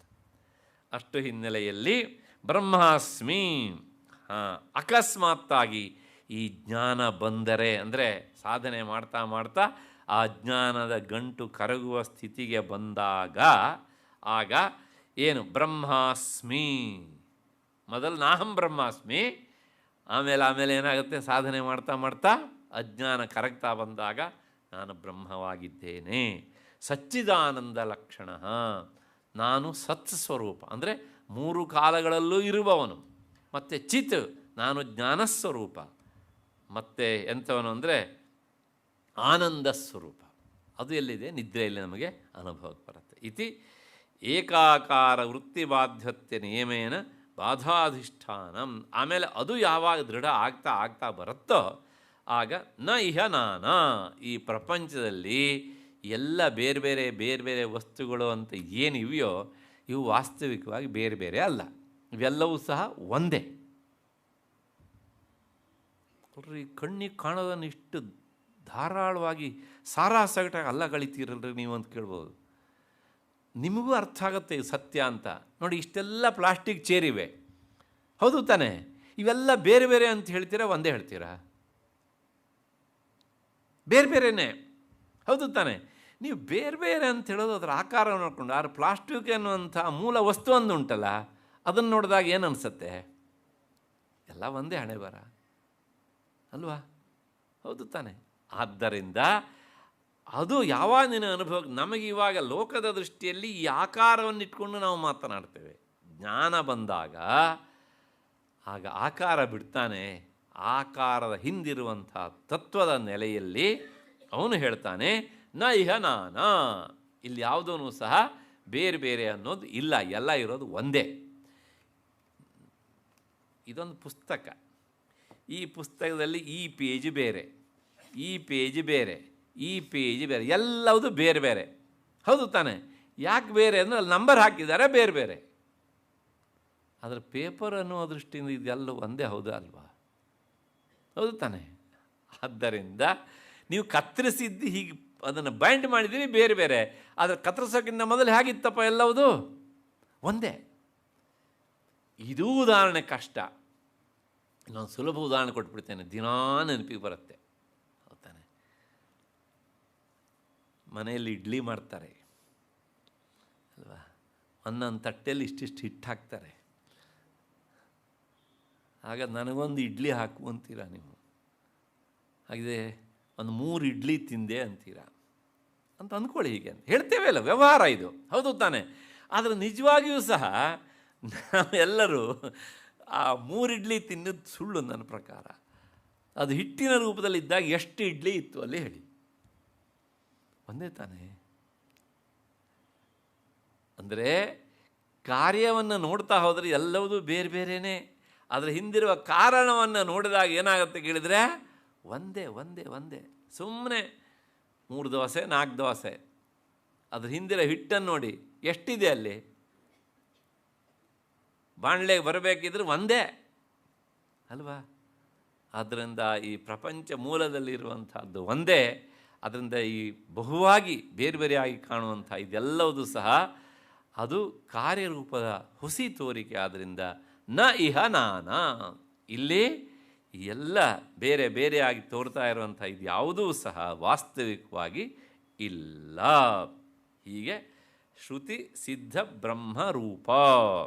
ಆದ್ದರಿಂದ ಜಗನ್ಮಾತೆ ಅವಳು ಬ್ರಹ್ಮಸ್ವರೂಪಿಣಿ. ಆದ್ದರಿಂದ ಅವಳು ಒಬ್ಬಳೇ ಒಬ್ಬಳಾದಂಥ ಚೈತನ್ಯ ಸ್ವರೂಪಿಣಿಯಾದ ಅವಳು ಎಲ್ಲರ ಹೃದಯದಲ್ಲೂ ಇದ್ದಾಳೆ. ಆದರೆ ಏನಾಗಿದೆ ಕೇಳಿದರೆ, ಅವಳು ಹೃದಯದಲ್ಲಿದ್ದು ನಾವು ಅಜ್ಞಾನದ ಈ ಲೇಯರನ್ನು ಕಡಿಮೆ ಮಾಡಿಕೊಳ್ತಾ ಬಂದಾಗ ನಮಗೆ ಅನುಭವಕ್ಕೆ ಬರ್ತಾಳೆ. ಅಲ್ಲಿಯವರೆಗೂ ಸಹ ಅವಳು ಹೃದಯದಲ್ಲಿದ್ದರೂ ಸಹ ಆಕೆ ಅನುಭವಕ್ಕೆ ಬರುವುದಿಲ್ಲ. ಇಷ್ಟು ಹಿನ್ನೆಲೆಯಲ್ಲಿ ಆಕೆ ಹಾರ್ದ ಸಂತಮಸ ಅಪಹ ಅಂದರೆ ಏನು ಹೇಳ್ದಂಗಾಯಿತು, ಸಾಧನೆ ಮಾಡಿದಾಗ ಹೃದಯ ಗವಿಯಲ್ಲಿರುವಂಥ ಈ ಸಂತಮಸ ಅಂದರೆ ಅಜ್ಞಾನ, ಕತ್ತಲು, ಅದನ್ನು ಅಪಹ ಅಂದರೆ ದೂರ ಮಾಡುವವಳು ಅಂತ. ಅಷ್ಟು ಹಿನ್ನೆಲೆಯಲ್ಲಿ ಈ ನಾಮದ ವಿವರಣೆ ಆಯಿತು ಅಂತ ಅಂದ್ಕೊಂಡು ಮುಂದಿನ ನಾಮಕ್ಕೆ ಹೋಗೋಣ. ಹಲ್ಲೀಸ ಲಾಸ್ಯ ಸಂತುಷ್ಟ ಅಂತ. ಇನ್ನೊಂದ್ಸಲ ಹೇಳ್ತೇನೆ, ಹಲ್ಲೀಸ ಲಾಸ್ಯ ಸಂತುಷ್ಟ. ಏನು ಹಾಗಂದರೆ ಏನು ಅರ್ಥವಾಗೋದಿಲ್ಲ. ಈ ನಾಮವೂ ಸಹ ಒಂಥರ ವಿಚಿತ್ರವಾದಂಥ ನಾಮಗಳು. ಅದು ಗೊತ್ತಾದಮೇಲೆ ಓಹೋ ಹೀಗೂ ಉಂಟ ಅಂತ ಅನ್ನಿಸ್ತದೆ ನಮಗೆ. ನಮಗೆ ಹಲ್ಲಿ ಅಂದರೆ ಗೊತ್ತಾಗೋದೇನೆಂದ್ರೆ ಗೋಡೆ ಮೇಲೆ ಹರಿದಾಡುತ್ತಲ್ಲ, ಅದು ಹಲ್ಲಿ ಅಷ್ಟೇ ಅಲ್ಲ. ಹಲ್ಲೀಸ ಅನ್ನೋದಕ್ಕೆ ಅರ್ಥ ಏನು ಅಂದರೆ, ಹಲ್ಲೀಸೈಹಿ ಚಿತ್ರದಂಡೈಹಿ ಕುಮಾರಿಕಾಭಿ ಏಕತಾಲಾದಿಯುಕ್ತ ಗೀತಪೂರ್ವಕಂ ಯತ್ ಲಾಸ್ಯಂ ನರ್ತನಂ ತಸ್ಮಿನ್ ಸಂತುಷ್ಟ ಪ್ರೀತಿಮತಿ ಇತ್ಯರ್ಥ. ಇದನ್ನು ವಿವರಣೆ ಆಮೇಲೆ ಹೇಳ್ತೇನೆ. ಇದಕ್ಕೂ ಮೊದಲು ಒಂದು ಸಲ ಭಾಗವತಕ್ಕೆ ಹೋಗಿ ಬರೋಣ ನಾವು. ದಶಮಸ್ಕಂಧದಲ್ಲಿ ಕೃಷ್ಣ ರಾಸಕ್ರೀಡೆ ಮಾಡಿದ ಅಂತ ಕೇಳ್ತೇವೆ ನಾವು. ಅದನ್ನು ತಿಳ್ಕೊಳ್ಳೋ ದೃಷ್ಟಿಯಿಂದ ನಾವು ಕೇಳೋದಿಲ್ಲ. ಕೃಷ್ಣನನ್ನು ಬೈಯೋದಕ್ಕೆ ಅಂತ ಆ ಶಬ್ದವನ್ನು ಮತ್ತೆ ಮೆಲುಕು ಹಾಕ್ತಾ ಇರ್ತೇನೆ. ಆ ರಾಸಕ್ರೀಡೆ ಅಂತ ಏನು ಅಂತ ಪ್ರಶ್ನೆ ಕೇಳಿದರೆ 98% ಜನರಿಗೆ ಗೊತ್ತಿರೋದಿಲ್ಲ. ಹೇಳಬೇಕಿದ್ರೆ ಅವನೇನೋ ಮಾಡಬಾರ್ದು ಅಪರಾಧ ಮಾಡಿದ ಅನ್ನುವ ಹಾಗೆ ಇವರು ಬಿಂಬಿಸಿ ಹೇಳ್ತಾರೆ. ಕೇಳುವವನಿಗೂ ಸಹ ನೀನೋ ಮಾಡಬಾರ್ದು ಮಾಡಿದ್ದಾನ್ರಿ, ಚೇ ಚೇ ಚೇ ಚೇ ಚೇ ಅಂತ. ಏನು ಮಾಡಿದ ಗೊತ್ತಿಲ್ಲ. ಅವನು ಮಾಡಿದ್ದೇನಪ್ಪ ಅಂದ್ರೆ ಹಲ್ಲೀಸ. ಅರೆ ಜಗನ್ಮಾತೆ ಮಾಡಿದ್ದೇನು? ಹಲ್ಲೀಸ, ಲಾಸ್ಯ ನರ್ತನ ಪ್ರಿಯ ಅಂತ. ಏನು ಅಂತಂದರೆ ಈಗ ಮತ್ತೆ ಪುನಃ ಬರ್ತೇನೆ.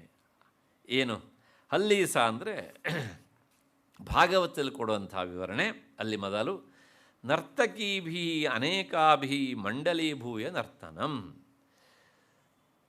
ಬಹಳಷ್ಟು ಜನ ನರ್ತಕಿಯರೊಂದಿಗೆ ಅಥವಾ ಸಮಾನ ವಯಸ್ಕರಾದಂತಹ ಸ್ತ್ರೀಯರೊಂದಿಗೆ, ಹೆಣ್ಣು ಮಕ್ಕಳ ಜೊತೆಗೆ ಒಬ್ಬ ಪುರುಷ ಕುಣಿಯುವಂತಹ ಈ ಕೆಲಸಕ್ಕೆ, ನರ್ತನ ಮಾಡುವ ಕೆಲಸಕ್ಕೆ ಏನಂತ ಹೆಸರು?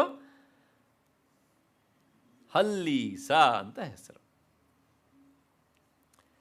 ಕೃಷ್ಣ ಈ ಕೆಲಸ ಮಾಡುವಾಗ ಅವನಿಗೆ ವಯಸ್ಸೆಷ್ಟು? ಬರೇ 7 ವಯಸ್ಸು. ಅವನ ಜೊತೆಗೆ ನರ್ತನ ಮಾಡಿದಂಥವ್ರು ಯಾರು ಕೇಳಿದ್ರೆ ಎಲ್ಲ ಗೃಹಿಣಿಯರು, ಅವನ ತಾಯಿಯ ವಯಸ್ಸಿನವರು. ಕೆಲವು ಜನ ಸಣ್ಣ ವಯಸ್ಸಿನವರು ಇದ್ದಿರಬಹುದು. ಅದು ಕೃಷ್ಣ ಬಯಸಿದ್ದಲ್ಲ, ಅವರೇ ಇವನ ಜೊತೆಗೆ ನಾವು ನರ್ತನ ಮಾಡಬೇಕು ಅಂತ ಬಯಸಿದ್ದೆವು. ಆದರೆ ಆಪಾದನೆ ಹೊತ್ಕೊಂಡವನು ಯಾರು? ಕೃಷ್ಣ. ಕಟ್ಟಿದವರು ನಾವು. ನಾನೊಂದು ಪ್ರಶ್ನೆ ಕೇಳ್ತೇನೆ. ನಿಮ್ಮ ಮನೆಯ ಮಗು ಆ ಮಗುವಿನ ಸಮಾನ ವಯಸ್ಕರ ಅಂತ ಪುಟ್ಟ ಹೆಣ್ಣು ಮಕ್ಕಳ ಜೊತೆಗೆ ಅಥವಾ ಅಕ್ಕಂದಿರ ವಯಸ್ಸಿನ ಹೆಣ್ಣು ಮಕ್ಕಳ ಜೊತೆಗೆ ಒಂದು ಅರ್ಧ ಗಂಟೆಯೋ 3/4 ಗಂಟೆಯೋ ಕುಣಿದ್ರೆ ನೀವು ಆ ಮಗುವಿನ ಬೈತೀರಾ, ಮುದ್ದಾಡ್ತೀರಾ? ಹೇಳಿ. ದಿನವೂ ಹೋಗಪ್ಪ ಆಟ ಆಡ್ಕೊಂಡು ಬಾ ಅಕ್ಕಂದ್ರ ಜೊತೆಗೆ, ಒಂದಷ್ಟು ಬುದ್ಧಿ ಬೆಳೆಯುತ್ತೆ ಅಂತ ಇವತ್ತು ಹೇಳ್ತೀವಿ ನಾವು ಅಲ್ವಾ? ಆದರೆ ಅವತ್ತಿನ ನಮ್ಮ ಜನ ಅವನಿಗೆ ಕಟ್ಟಿದ್ರು ಇದನ್ನು. ಇವತ್ತು ನಾವು ಅದನ್ನೇ ಹೇಳ್ತಾ ಬಂದಿದ್ದೇವೆ. ಅದರೊಳಗೂ ಸಹ ಈ ಪರಧರ್ಮೀಯರು ಇರ್ತಾರಲ್ಲ, ಅವರು ನಮ್ಮವ್ರ ಮೇಲೆ ಅಟ್ಯಾಕ್ ಮಾಡ್ತಾರೆ. ಅವ್ರಿಗೆ ಪಕ್ಕಾ ಗೊತ್ತು, ಇವರಿಗೆ ಇವರ ಧರ್ಮದ ಬಗ್ಗೆ, ಇವರ ಗ್ರಂಥಗಳ ಬಗ್ಗೆ 3 ಬಿಲ್ಲಿ ನಾಲೆಡ್ಜ್ ಇಲ್ಲ ಅಂತ. ನೋಡಿದ್ರ ನಿಮ್ಮ ಕೃಷ್ಣ ಹಿಂಗಿದ್ದು ಮಾಡಿದಾನೆ, ಅವನು ಎಂಥ ಪುಂಡ ಪೋಖ್ರಿ ಅಂತ. ತಕ್ಷಣ ನಮ್ಮವರು ಹೌದಲ್ವಾ, ಹಾಗಿದ್ರೆ ಏನು ನೋಡಿ, ನಮ್ಮ ಇದ್ದಾನಲ್ಲ ಅವನು ಇಲ್ಲ ಅಂತ ಹೇಳುವಂಥವನು ಅನ್ನೊಬ್ಬ ಅಲ್ಲ. ಅವನು ಹೇಗಿದ್ದಾನೆ ಅಂತ ಅವರಿಗೂ ಗೊತ್ತಿಲ್ಲ. ಯಾಕೆಂದರೆ ಅವನಿಗೂ ಆಕಾರ ಇಲ್ಲ. ಯಾಕೆಂದರೆ ಅವನಿಗೆ ಯಾವ ಆಕಾರವೂ ಇಲ್ಲದೇ ಇದ್ದವನು, ಆದ್ದರಿಂದ ಅವನು ಅಲ್ಲ, ಯಾವುದೂ ಅಲ್ಲ ಅವನು. ಅಷ್ಟು ಬಿಟ್ಟರೆ ನಮ್ಮವನಿಗೆ ಸಾಕಾಗ್ತದೆ. ಹಾಗಾಗಿ ನೇರವಾಗಿ ನಮಗೆ ಟಿಕೆಟ್ ಕೊಡ್ತಾನೆ. ಎಲ್ಲಿಗೆ? ಸ್ವರ್ಗಕ್ಕೆ. ಇಲ್ಲೇ ಒಬ್ಬೊಬ್ಬರು ಮನೆ ನೋಡಿದ್ರೆ ನರಕ, ಇನ್ನು ಮತ್ತಲ್ಲಿ ಸ್ವರ್ಗ ಬೇರೆ ಉಂಟಂತೆ ಇವರಿಗೆ. ಹೀಗೆ ಹೇಳಿದ್ದನ್ನು ಕೇಳಿ ನಮ್ಮವ್ರು ಏನು ಮಾಡ್ತಾರೆ, ಹೌದು ಅಂತ ಒಪ್ಕೊಂಡು ಹೋಗ್ತಾರೆ. ಒಂದೇ ವಾರದಲ್ಲಿ ಸ್ವರ್ಗ ತೋರಿಸ್ತಾರೆ ಪಾಪ. ಹೆಸರಿನ ನರಕ. ಎಷ್ಟೆಲ್ಲ ಸಿಗ್ತೇವೆ ಉದಾಹರಣೆ ಅಲ್ವಾ? ಯಾಕೆ ಹೇಳಿದೆ ಕೇಳಿದರೆ, ಎಲ್ಲಿಯವರೆಗೆ ನಾವು ನಮ್ಮ ಗ್ರಂಥವನ್ನು ಮೂಲ ನೆಲೆಯಲ್ಲಿ ಓದೋದಿಲ್ವೋ ಅಲ್ಲಿಯವರೆಗೆ ನಾವು ನಮ್ಮ ಬುದ್ಧಿಯನ್ನು ಮಾರಾಟ ಮಾಡಿಕೊಂಡಿರ್ತೇವೆ. ಹಾಗೆಯೇ ಇಲ್ಲಿ ಜಗನ್ಮಾತೆ ಹಲ್ಲೀಸೈಹಿ ಚಿತ್ರದಂಡೈ ಕುಮಾರಿಕಾಭಿ, ತನ್ನ ಸಮಾನ ವಯಸ್ಕರಾದಂಥ ಯೋಗಿನಿಯರೊಂದಿಗೋ ಬಾಲಾ ತ್ರಿಪುರ ಸುಂದರಿ ಮುಂತಾದಂತಹ ತನ್ನದೇ ಅಂಶ ಸಂಭೂತರಾದಂತಹ ಈ ದೇವತೆಗಳೊಂದಿಗೆ ಏಕತಾಲಾದಿಯುಕ್ತ, ಒಂದು ತಾಳ ಹಾಕ್ತಾ ನರ್ತನ ಮಾಡುವಂತಹ ಈ ಲಾಸ್ಯ ಕ್ರೀಡೆಗೆ, ನರ್ತನಕ್ಕೆ ಹಲ್ಲೀಸ ಅಂತ ಹೆಸರು. ಆ ಹಲ್ಲೀಸ ಲಾಸ್ಯ ಇದೇ ನರ್ತನ ಅವಳಿಗೆ ಸಂತುಷ್ಟ. ಅದನ್ನು ನೋಡಿ ಅವಳು ಸಂತೋಷ ಪಡುವವಳು, ಅವಳು ಕುಣಿದಿದ್ದಾಳೆ ಅಂತಲ್ಲ. ಹಾಗಾಗಿ ಇವತ್ತಿಗೂ ಸಹ ದೇವಿಯ ಮಂದಿರದಲ್ಲಿ ಅಷ್ಟಾವಧಾನ ಸೇವೆಯಲ್ಲಿ ಲಾಸ್ಯ ಸೇವೆಯನ್ನು ಸಹ ಮಾಡ್ತಾರೆ. ಯಾಕೆ? ಅದು ಜಗನ್ಮಾತೆಗೆ ಪ್ರಿಯವಾದಂಥ ಒಂದು ಆರಾಧನೆ. ನಿಮಗೆ ಗೊತ್ತಿರಬೇಕು, ಬೇಲೂರಿಗೆ ಹೋಗಿ, ಹಳೇಬೀಡಿ ಹೋಗಿ, ಎಲ್ಲ ಕಡೆಗೂ ಸಹ ಆ ದೇವಾಲಯದ ಗರ್ಭಗುಡಿಯ ಮುಂದ್ಗಡೆಗೆ ಒಂದು ವೃತ್ತಾಕಾರದ ಶಿಲಾ ಇರುತ್ತೆ. ಅದು ಯಾತಕ್ಕೋಸ್ಕರ ಇರ್ತಿತ್ತು ಕೇಳಿದರೆ, ದೇವರಿಗೆ ಸೇವೆ ಮಾಡುವವರು ನರ್ತನ ಮಾಡಲಿಕ್ಕೋಸ್ಕರನೇ ಇರ್ತಿತ್ತು. ಶುಕನಾಸಿ ಅಂತ ಅದರ ಹೆಸರು. ಅದು ಪುಮಾನ ದೇವತೆ ಇರ್ಬೋದು, ಸ್ತ್ರೀ ದೇವತೆ ಇರ್ಬೋದು. ಹಾಗಾಗಿ ಈ ಲಾಸ್ಯ ಎನ್ನುವಂಥದ್ದು ಸಹ ಅದು ನಮ್ಮಲ್ಲಿ ಮೂಲತಃ ಭಗವದ್ ಆರಾಧನೆಗಾಗಿ ಬಂದದ್ದು. ಆಮೇಲೆ ಟಿಕಿಟಿಗೆ ಬಂತು ಅದಷ್ಟೇ. ಅದೊಂದು ಸೇವೆ. ಯಾಕೆ ಅಂದರೆ ಹಲ್ಲೀಸ ಲಾಸ್ಯ ಸಂತುಷ್ಟ ಅಂದರೆ 10 ಜನ ಸಮಾನ ವಯಸ್ಕರು ಸೇರಿ ತಾಳ ಹಾಕ್ತಾ ಏಕಸ್ವರದಿಂದ ನರ್ತನ ಮಾಡಿದ್ದನ್ನು ನೋಡಿ ಅವಳು ಸಂತೋಷ ಪಡ್ತಾಳೆ. ಅದೇ ಮುಂದುವರೆದು ಇವತ್ತೇನಾಗಿದೆ ಕೇಳಿದರೆ, ಎಷ್ಟೋ ದೇವಾಲಯದಲ್ಲಿ, ಇಲ್ಲಿ ಹಳೆ ಮೈಸೂರಲ್ಲಿಲ್ಲ, ಉತ್ತರ ಕನ್ನಡ ಜಿಲ್ಲೆಯಲ್ಲೆಲ್ಲ ನಿಮಗೆ ದೇವಾಲಯದಲ್ಲಿ ಆಟ ಯಕ್ಷಗಾನ ಮಾಡ್ತಾರೆ. ಯಾಕೆಂದರೆ ಅದು ಭಗವಂತನ ಸೇವೆ, ಭಗವಂತನಿಗಾಗಿ ಇದೊಂದು ಆರಾಧನೆ ಎನ್ನುವಂಥ ಹಿನ್ನೆಲೆಯಲ್ಲಿ. ಕಾರಣ ಇಷ್ಟೇ, ಇದಕ್ಕೆಲ್ಲ ಮೂಲ ಇದೆ, ಇಂಥ ನಾಮಗಳೇ ಹೀಗೆ ಅಂತ. ಆದ್ದರಿಂದ ಇಂತಹ ಈ ಸೇವೆಗಳಿಂದ ಅವಳು ಸಂತೋಷ ಪಡುವವಳು. ಯಾಕೆ ಸಂತೋಷ ಪಡ್ತಾಳೆ ಅಂತಂದರೆ, ಪ್ರಾಯಶಃ ಜಗನ್ಮಾತೆ ಕೃಷ್ಣನ ರೂಪದಲ್ಲಿ ಇದ್ದು ಅದನ್ನು ಸ್ವತಃ ಅವಳೇ ನರ್ತನ ಮಾಡಿದ್ದಾಳೆ ಅಂತ. ಕೃಷ್ಣ ಬೇರೆ ಅಲ್ಲ, ಜಗನ್ಮಾತೆ ಬೇರೆ ಅಲ್ಲ. ಮಮೈವ ಪೌರುಷಂ ರೂಪಂ ಗೋಪಿಕಾ ಜನಮೋಹನಂ. ನಾನು ಆ ಗೋಪಿಕಾ ಸ್ತ್ರೀಯರನ್ನು ಮೋಹಗೊಳಿಸಬೇಕು ಅಂತ ಯೋಚನೆ ಮಾಡಿ ನಾನೇ ಪುರುಷಾಕಾರವನ್ನು ತಾಳಿದೆ. ಜಗನ್ಮಾತೆಯದೇ ಮಾತು ಹೀಗೆ ಅಂತ. ಹಾಗೆ ಕೃಷ್ಣ ಬೇರೆ ಅಲ್ಲ, ಜಗನ್ಮಾತೆ ಬೇರೆ ಅಲ್ಲ.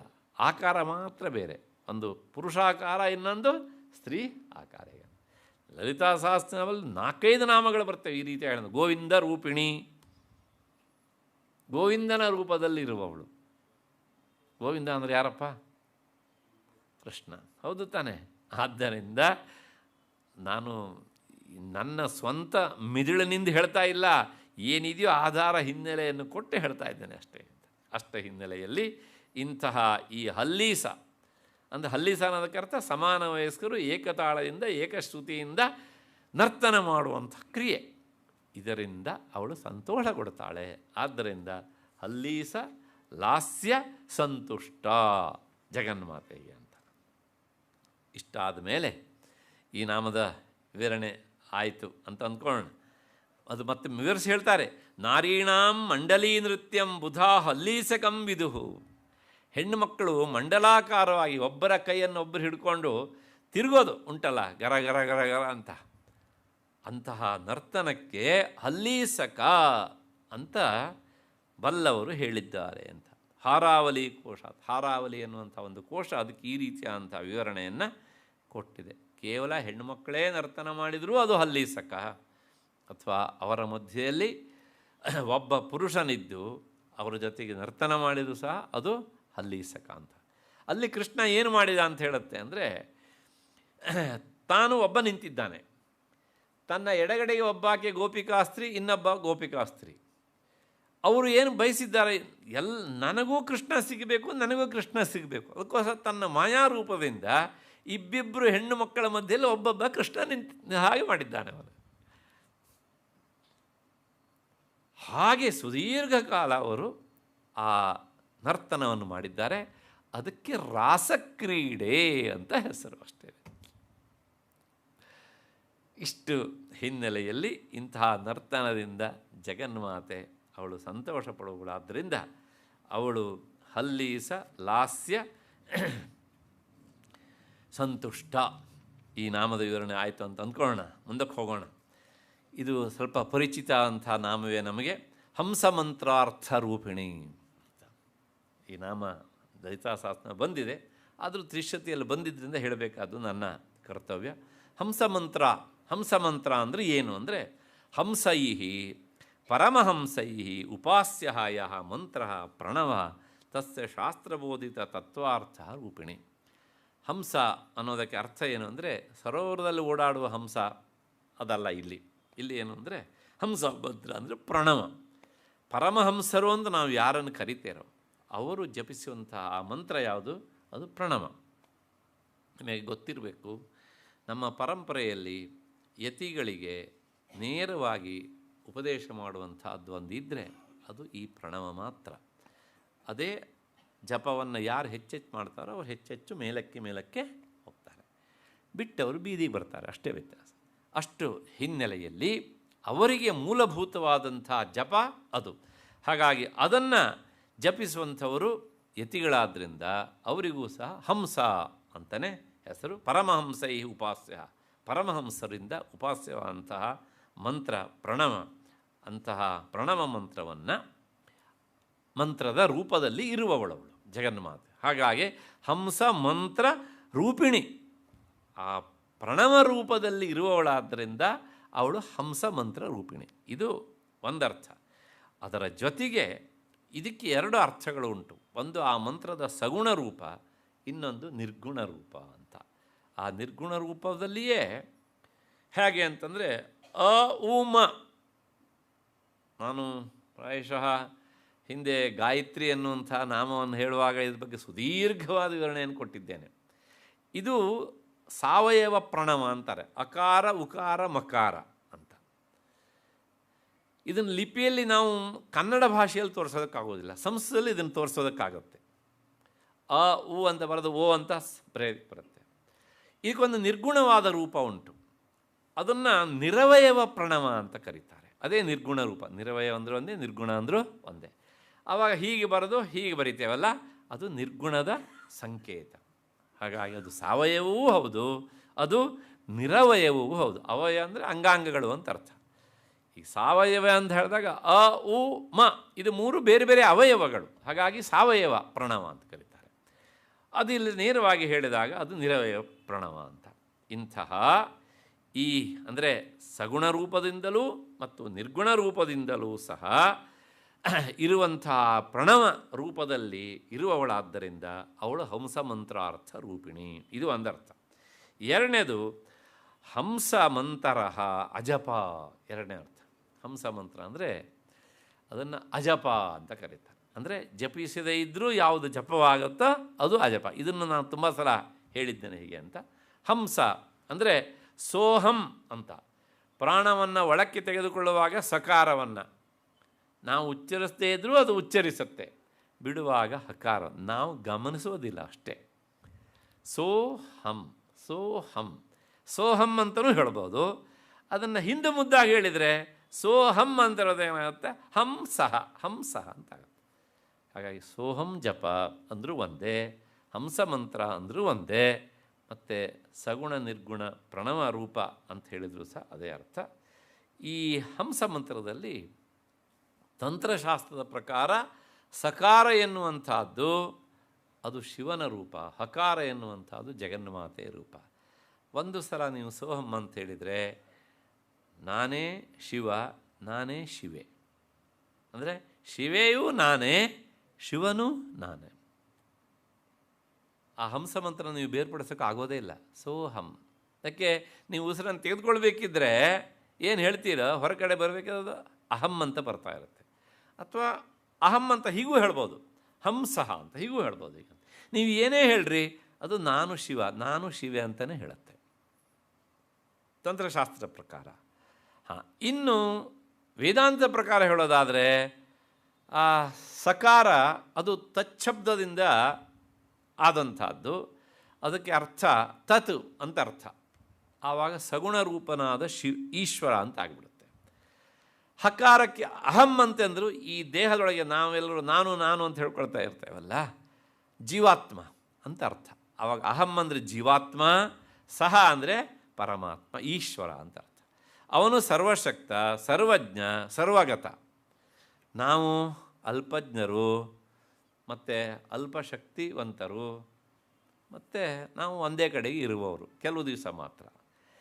ಈ ನಮ್ಮಲ್ಲಿರುವ ಅಲ್ಪಜ್ಞತ್ವ, ಅಲ್ಪಶಕ್ತಿಮತ್ವ ಇದನ್ನೆಲ್ಲ ತೆಗೆದುಬಿಡೋಣ, ಅವನಲ್ಲಿರುವಂಥ ಸರ್ವಜ್ಞತ್ವ, ಸರ್ವಶಕ್ತಿಮತ್ವವನ್ನು ತೆಗೆದುಬಿಡೋಣ. ಹಾಗೆ ಎರಡರಲ್ಲೂ ಇರುವುದು ಏನಾಗುತ್ತೆ ಕೇಳಿದರೆ ಒಂದೇ ಅಖಂಡವಾದ ಚೈತನ್ಯ ಆಗುತ್ತೆ. ಹಾಗಾಗಿ ಶೋಧಿತವಾದ ತತ್ವ ಅಂದರೆ ಕೇವಲ ಶುದ್ಧವಾದ ತತ್ವ. ಅಂದರೆ ನಾವು ನಮ್ಮ ಪ್ರತಿ ಉಸಿರಾಟದಲ್ಲೂ ನಾನೇನಾಗಿದ್ದೆ ಕೇಳಿದರೆ ನಿರ್ಗುಣ ನಿರಾಕಾರವಾದ ಕೇವಲ ಚೈತನ್ಯ ರೂಪನಾಗಿದ್ದೇನೆ ಅಂತ ನಾವೆಲ್ಲರೂ ಹೇಳ್ತೇವೆ. ಆದರೆ ನಮಗೆ ಏನಾಗಿದೆ ಗ್ರಹಚಾರ ಅಂದರೆ ಅದ್ರ ಬಗ್ಗೆ ಅವೇರ್ನೆಸ್ಸೇ ಇಲ್ಲ, ಎಚ್ಚರ ಇಲ್ಲ, ಎಚ್ಚರ ಇಲ್ಲ. ಅದೇ ಸಮಸ್ಯೆ ಆಗುತ್ತೆ. ಅದ್ರ ಬಗ್ಗೆ ಎಚ್ಚರ ವಹಿಸುವಿಕೆಯೇ ಆ ಜಪದ ಜೊತೆಗೆ ನಾವು ಒಂದಾಗುವಿಕೆ. ಯಾರು ಎಷ್ಟೆಷ್ಟು ಬೇಗ ಅದ್ರ ಜೊತೆ ಒಂದಾಗ್ತಾರೋ ಅಷ್ಟಷ್ಟು ಬೇಗ ಅವರು ಇಲ್ಲಿಂದ ಕಳೆದುಕೊಂಡು ಹೋಗ್ತಾ ಇರ್ತಾರೆ. ಇದನ್ನು ವೇದಾಂತದಲ್ಲಿ ಭಾಗತ್ಯಾಗ ಲಕ್ಷಣ ಅಂತ ಕರೀತಾರೆ. ಅದೇ ಭಾಗತ್ಯಾಗ ನಾನು ಹೇಳಿದ್ನಲ್ಲ, ಸರ್ವಜ್ಞತ್ವ, ಸರ್ವಶಕ್ತಿಮತ್ವ ಅದನ್ನೆಲ್ಲ ತೆಗೆಯೋದು. ಹಾಗೆ ಇಲ್ಲಿ ನಮಗೆ ಬಂದಾಗ ಅಲ್ಪಜ್ಞತ್ವ, ಅಲ್ಪಶಕ್ತಿ ಇದನ್ನೆಲ್ಲ ಕಳಚಾಗೋದು. ಇದಕ್ಕೆ ಆಧಾರವಾದದ್ದು ಚೈತನ್ಯವೇ, ಅದಕ್ಕೆ ಆಧಾರವಾದದ್ದು ಚೈತನ್ಯವೇ. ಚೈತನ್ಯ ಒಂದೇ ಹೊರತು ಎರಡಲ್ಲ.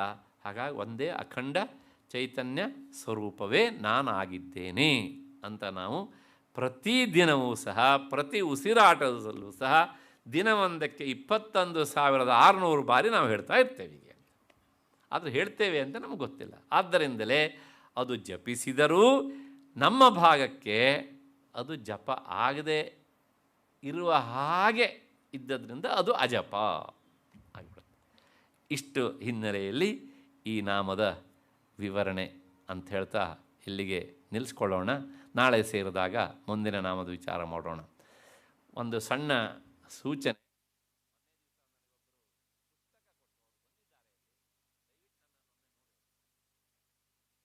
ಎಲ್ಲರಿಗೂ ನಮಸ್ಕಾರ.